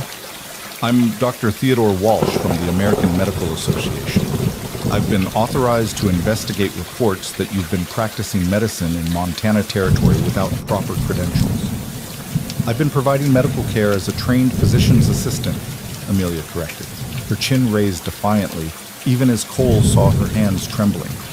I make no claims to be a licensed physician. I simply use the skills I was taught to help people who have no other options for care. Be that as it may, the association has concerns about unlicensed medical practice, particularly by women who lack proper oversight. Walsh pulled out a document. I'm authorized to issue a cease and desist order requiring you to immediately stop all medical activities until your qualifications can be properly reviewed and certified. That could take months, Cole said, stepping forward. Maybe years. In the meantime, people in this territory will suffer and die from conditions my wife could treat. You're really going to let that happen? I'm going to ensure medical practice meets appropriate standards, Walsh said stiffly. Frontier sentimentality doesn't change the need for proper regulation. Marshal, Cole said, turning to Tucker. Does he have the legal authority to enforce this? Marshal Tucker sighed heavily. It's complicated. The territorial government recognizes Mrs. Whitmore's work, but the federal government defers to medical associations on questions of licensure. If the association says she can't practice, I might have to enforce that. Might have to? Cole pressed. There's some ambiguity in the law, Tucker admitted, and I'd be inclined to interpret that ambiguity in favor of someone who saved as many lives as Mrs. Whitmore has. But if Dr. Walsh pushes this and gets federal backing, my hands might be tied. This is ridiculous, Robert said. My sister has training that exceeds most frontier doctors. She's saved dozens of lives, and you want to stop her because of bureaucratic rules written by men who've never set foot in Montana. I want to maintain standards that protect the public, Walsh countered. Your sister may be competent, or she may be a danger to her patients. Without proper review, there's no way to know. Then review her, Amelia said suddenly, her voice clear and strong. Right now. Test my knowledge, examine my techniques, interview my patients. I'll submit to whatever examination you require. But do it here, do it quickly, and if I pass your standards, you leave me alone to do my work. Walsh looked taken aback. That's, highly irregular. So is traveling 2,000 miles to harass a woman who's committed no crime, Amelia shot back. You want to ensure I'm competent? Fine. Prove I'm not. But do it fairly, and do it now, because every day you delay is another day people might suffer because I'm not available to help them. Something shifted in Walsh's expression. Respect, perhaps, or at least recognition that he was dealing with someone formidable. Very well, he said. I'll conduct an examination of your knowledge and skills.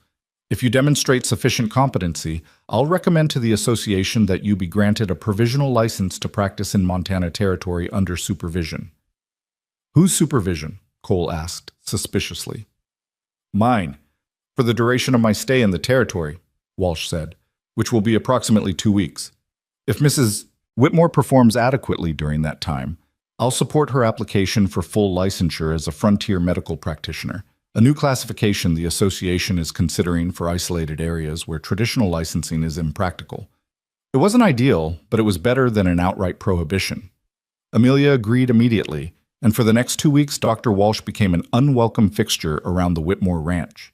He observed Amelia treating patients, questioned her about anatomy and pharmacology, reviewed her medical records with meticulous attention to detail.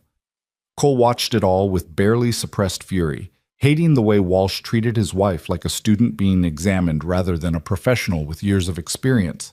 But Amelia bore it with grace and confidence, answering every question, explaining every decision, demonstrating her knowledge and skill with quiet authority. And gradually Cole saw Walsh's skepticism transform into something approaching respect. The turning point came during the second week when a rancher named Thomas Kieran arrived with his teenage son who'd been gored by a bull.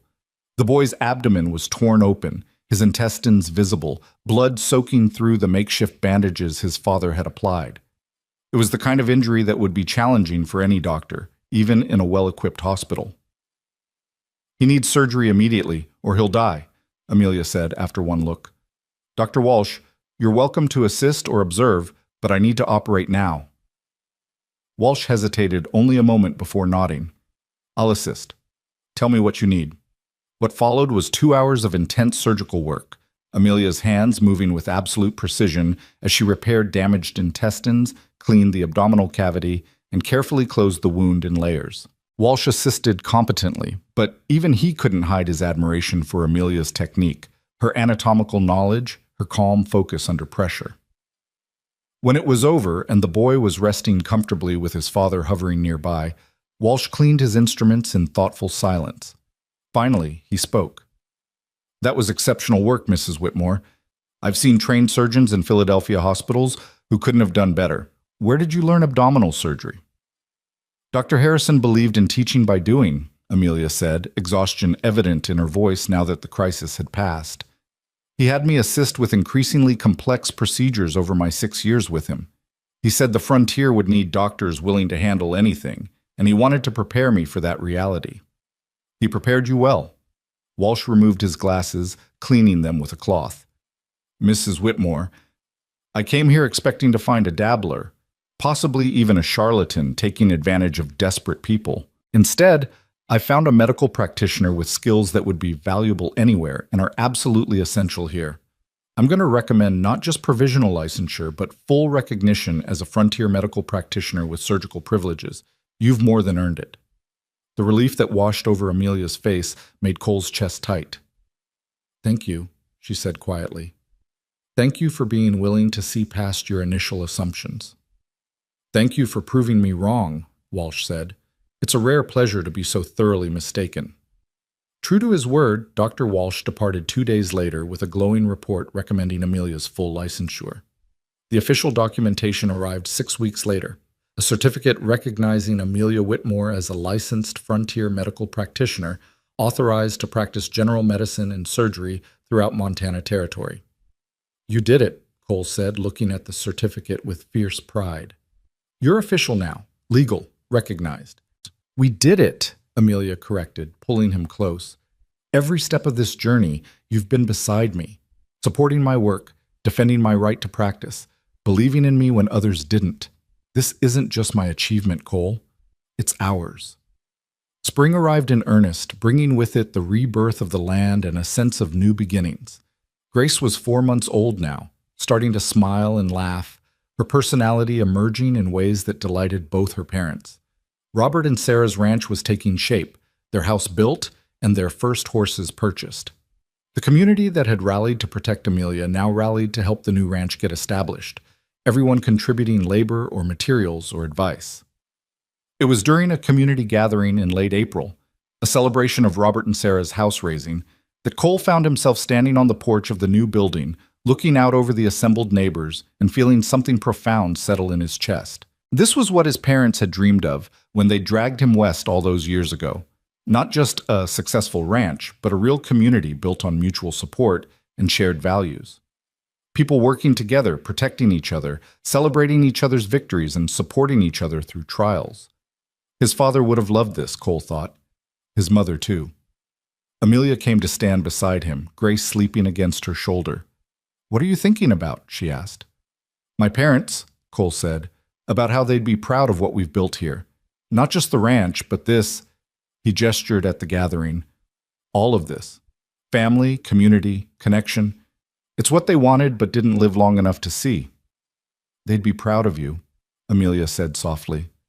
"Of the man you've become, the father you are, the life you're building. And Cole, I think they'd be grateful that you found love instead of running from it. That you were brave enough to risk your heart despite knowing how much it could hurt to lose what you love." Cole pulled her close, careful not to jostle Grace. "I was so afraid," he admitted.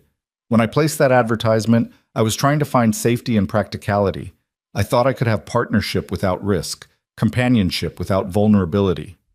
I was so wrong. Were you? Amelia asked. We started as a practical arrangement. We both went into it trying to protect ourselves. But the beauty is that we grew beyond that.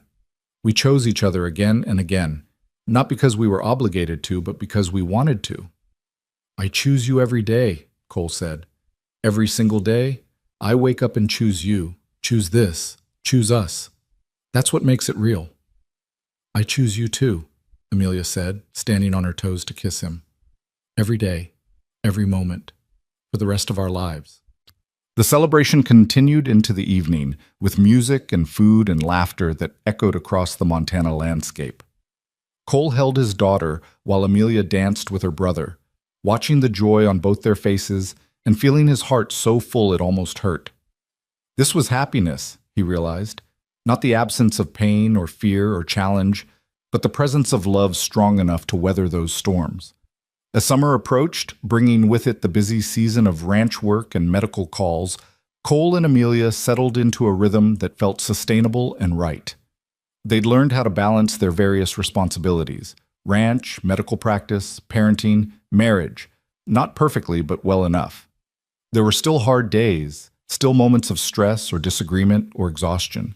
But they faced those moments together, and that made all the difference. One particularly hot evening in July, after Grace had been put to bed and the house was finally quiet, Cole found Amelia in the clinic organizing supplies.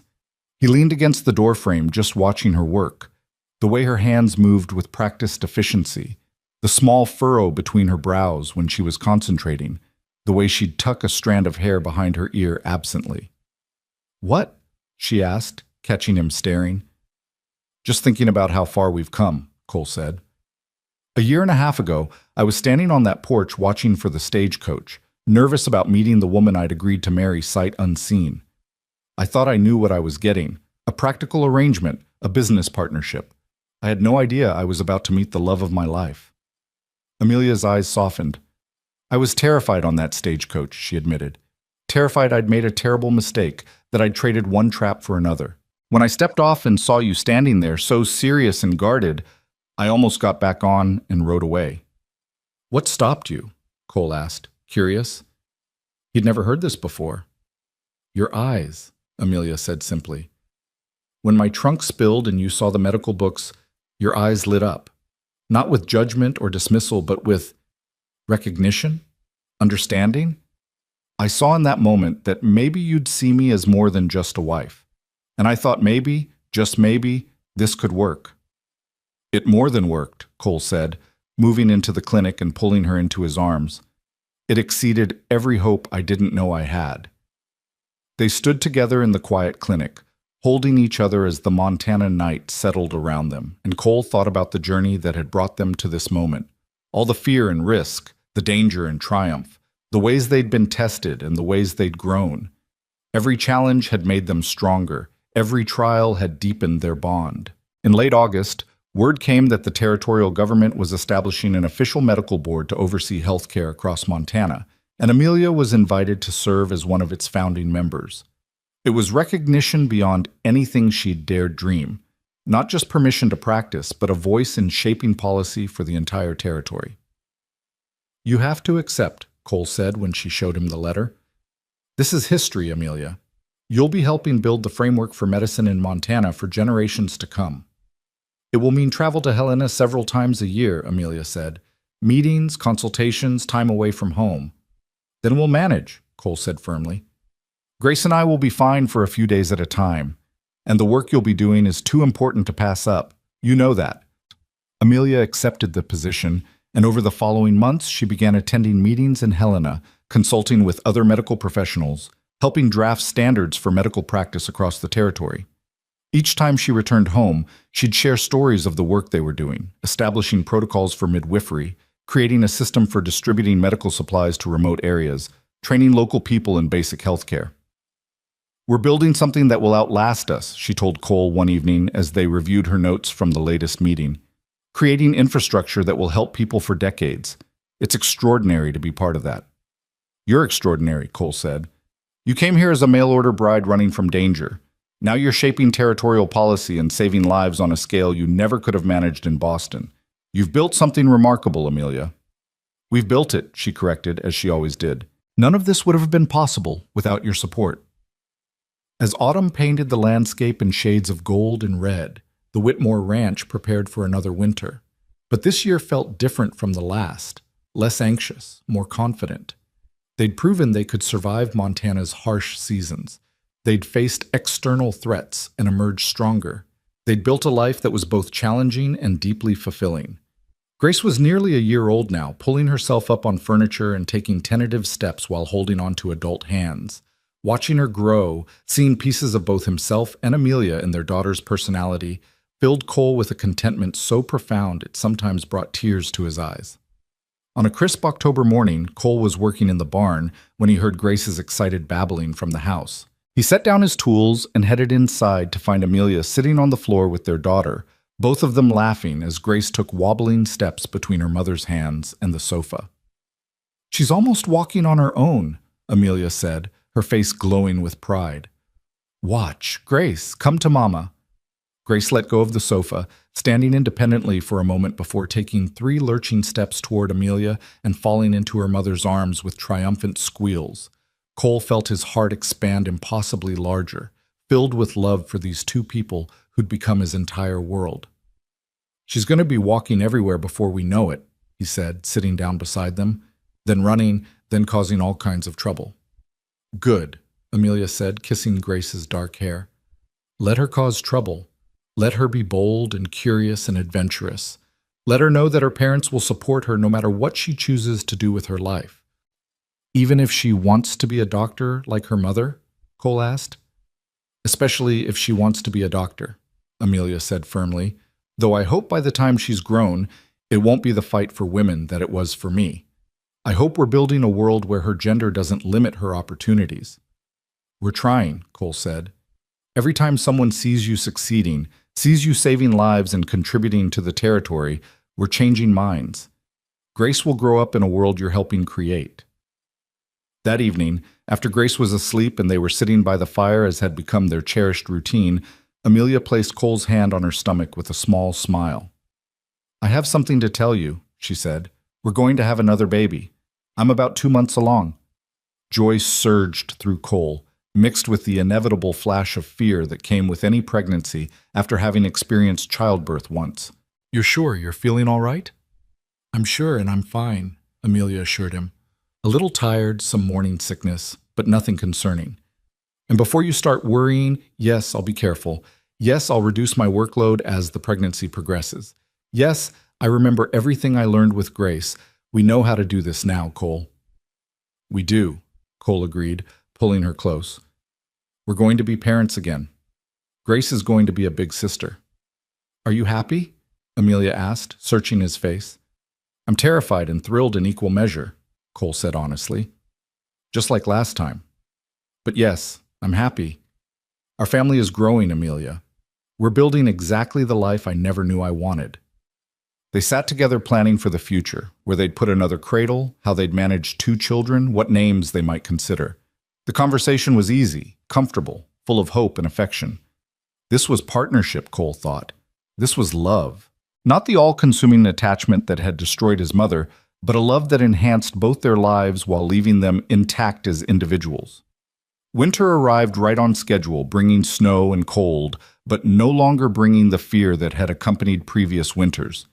They were prepared now, experienced, confident in their ability to handle whatever the season threw at them. The ranch ran smoothly under Cole's management. Amelia's medical practice continued even through the worst weather, with patients coming to the house when roads allowed, and Grace thrived in the warm security of parents who adored her. Robert and Sarah's ranch was also flourishing, their horse breeding operation showing early promise. The 2 families spent Christmas together, a celebration that felt complete in ways Cole's solitary holidays had never been. There were children and laughter, shared meals and stories, the kind of family gathering his parents would have loved. As he looked around the table on Christmas evening, at Amelia holding Grace, at Robert and Sarah discussing their plans for spring, at the warmth and contentment filling his home, Cole felt a gratitude so intense it was almost overwhelming. He'd been so afraid of this, so certain that opening his heart would destroy him. Instead, it had saved him. The new year arrived, bringing with it anticipation of the baby due in late spring. Amelia's pregnancy progressed smoothly, her body adapting more easily the second time. She continued her work through the winter months, though she accepted more help from Sarah, who'd proven to be an apt student of medicine. The two women worked well together, their shared experience with Blackwood creating a bond that went beyond friendship into something more like sisterhood. In March, with Amelia 7 months pregnant and beginning to slow down, an unexpected visitor arrived at the ranch. Eleanor Saunders, the territorial health official who'd been supportive from the beginning, came bearing news that made Amelia's eyes widen with shock. The territorial government is establishing a medical school in Helena, Mrs. Saunders announced. It will be small to start, just one building, a handful of students, but it's a real medical school with real accreditation. And Amelia, they want you to teach there. Not full-time, but perhaps one course per year on frontier medicine and emergency surgery. Your expertise is exactly what the students need. A medical school, Amelia breathed. In Montana. That's remarkable. It's necessary, Mrs. Saunders corrected. We can't keep depending on doctors trained back east who don't understand our conditions. We need to grow our own medical professionals who understand what it means to practice in isolated areas with limited resources. You've been doing that successfully for nearly 2 years now. Who better to teach the next generation? She'll do it, Cole said before Amelia could voice the doubts he saw forming on her face. She'll absolutely do it. We'll figure out the logistics. Cole, I have 2 children. Well, 1 and 1 on the way, Amelia protested. How can I possibly teach in Helena? The course would only be a few weeks once a year, Mrs. Saunders said. Intensive instruction, then back home. We'd work around your schedule, your children, your practice here. We're not asking you to give up your life, Amelia. We're asking you to share your knowledge so others can save lives the way you have. It was an offer impossible to refuse, and after talking it through with Cole that evening, Amelia accepted. She would begin teaching the following year after their second child was born and old enough to manage without her for short periods. It was another step forward, another way her influence would extend beyond the immediate community to shape the territory's future. April brought the birth of their son on a warm afternoon with birds singing outside and the smell of spring flowers drifting through open windows. The delivery was easier than Grace's had been, and when Mrs. Kowalski placed the baby in Cole's arms, he felt the same overwhelming love he'd experienced with his daughter, but tempered now by experience and confidence. What should we name him? Amelia asked, tired but radiant. James, Cole said immediately. After my father, if that's all right with you. James Whitmore. Amelia tested the name. It's perfect. Your father would be honored. They introduced Grace to her baby brother carefully, the toddler fascinated by the tiny person who'd suddenly appeared in their home.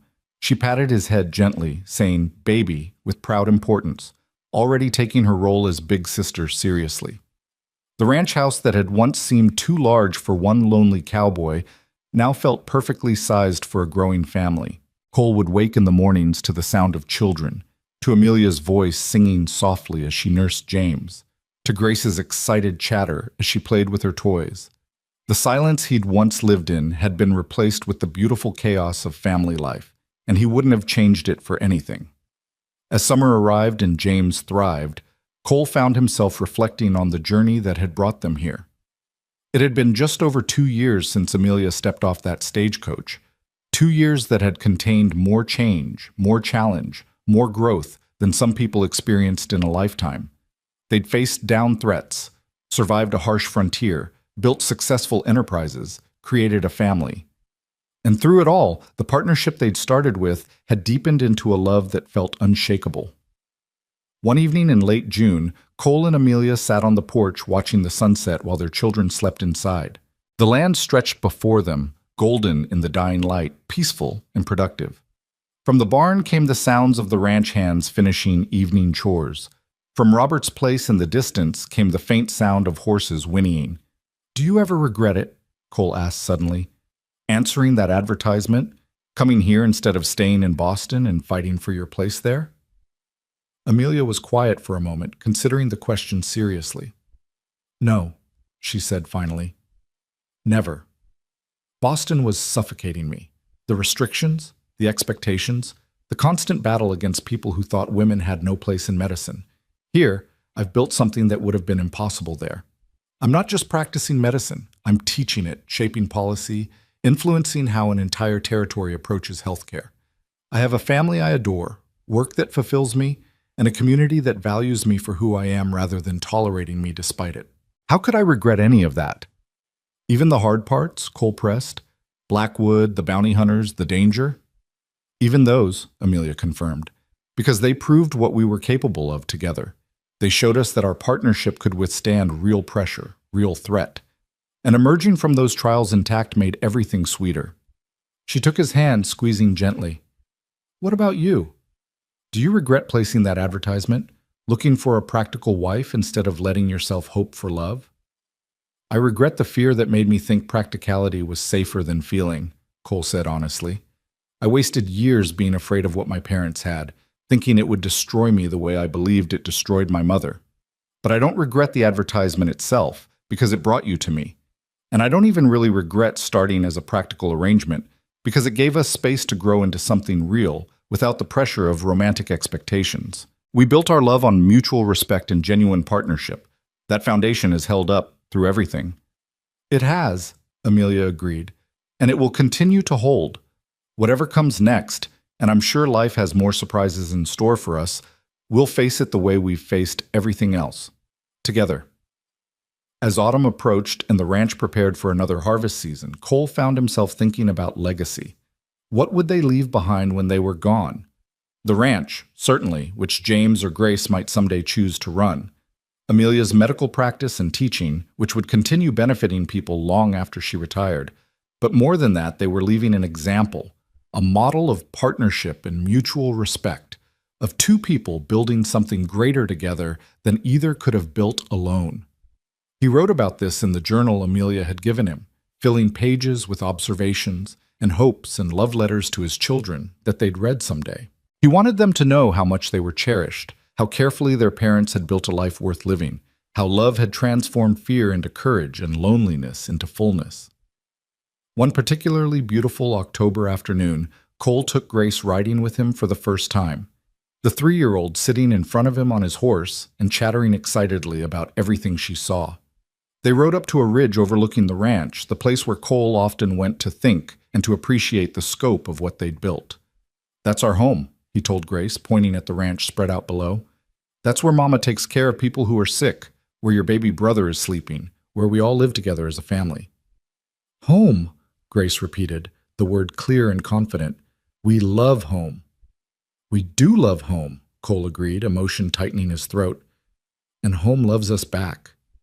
That simple statement from the mouth of a child captured something profound. Home wasn't just a place.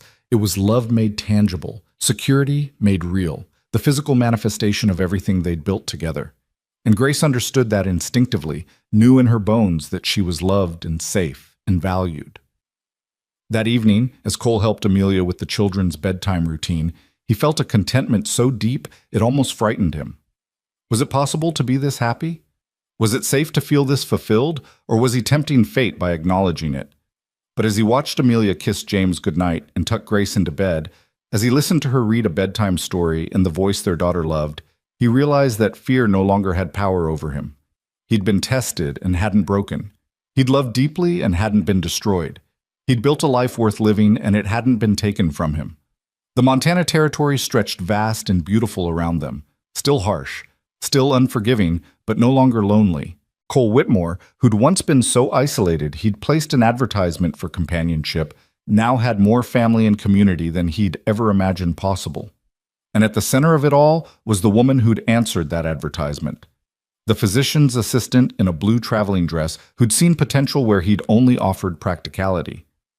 That night, after the children were asleep and the house was quiet, Cole found Amelia in their room, brushing her hair by lamplight. He came up behind her, wrapping his arms around her waist and resting his chin on her shoulder. "Thank you," he said quietly. "For what?" Amelia asked, meeting his eyes in the mirror. "For answering that advertisement. For taking a chance on a lonely rancher you'd never met. For being brave enough to build a life with me. For loving me even when I was too afraid to love you back. For Grace and James and everything we've created together. For making this ranch feel like home instead of just a place I survived. Cole's voice roughened with emotion. For all of it, Amelia. Thank you for all of it. Amelia turned in his arms, her gray eyes shining with unshed tears. You don't need to thank me for choosing you, Cole. It's been the greatest privilege of my life. You saw me when others looked past me. You supported my dreams when others tried to limit them. You loved me, not despite my independence, but because of it. You gave me a home where I could be fully myself, physician and wife, healer and mother, all of it at once without having to choose. How could I not love you for that? They kissed with the tenderness of two people who'd been through fire together and emerged stronger, whose love had been tested and proven true.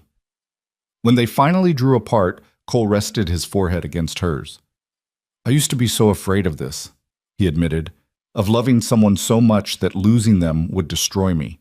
But I understand now that my mother wasn't destroyed by loving my father. She was destroyed by losing herself in that love, by making him her entire identity. We haven't done that. We love each other fiercely, but we're still ourselves. That's the difference. That's what makes this sustainable.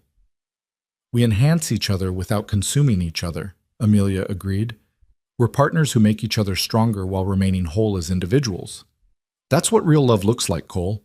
Not the romantic fantasy of two people becoming one, but the reality of two complete people choosing to build a life together. They held each other in the lamplight, listening to the familiar sounds of their home, the settling of the house, the soft breathing of their children in nearby rooms, the wind moving through the Montana night. Everything they'd fought for, everything they'd built, everything they'd become together was contained in this moment of quiet intimacy. The lonely cowboy who'd waited on the porch for his mail-order bride had found something far more valuable than the practical arrangement he'd sought. He'd found partnership, purpose, passion, and a love that made him braver than he'd ever been alone.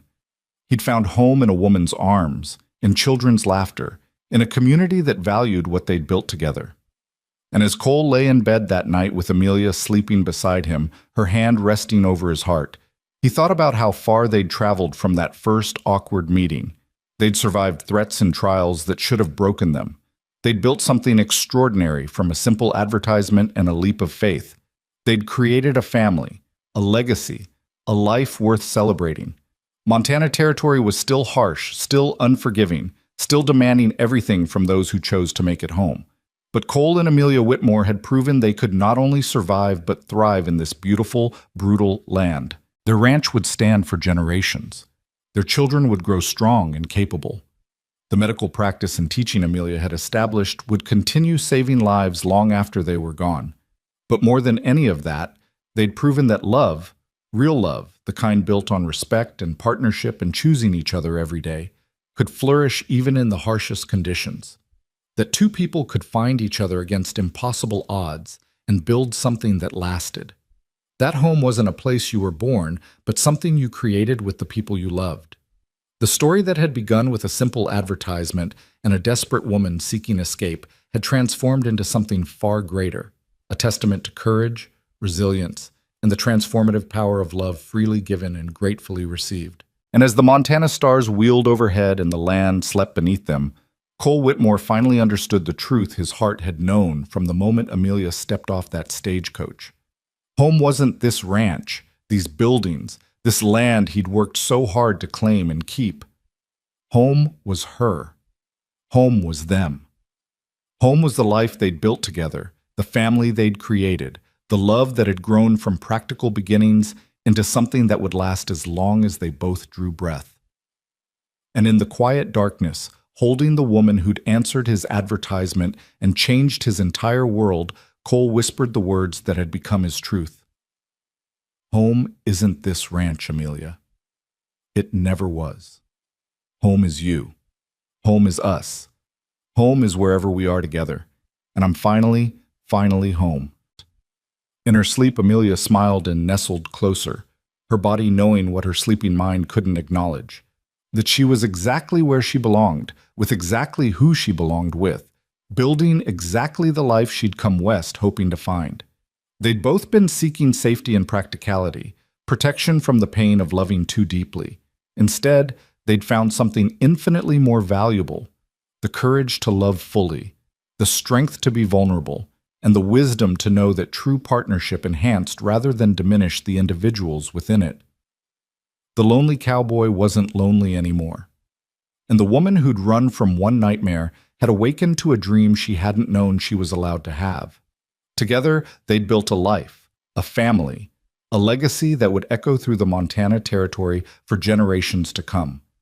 And under the vast western sky, their story closed, full, complete, and forever home.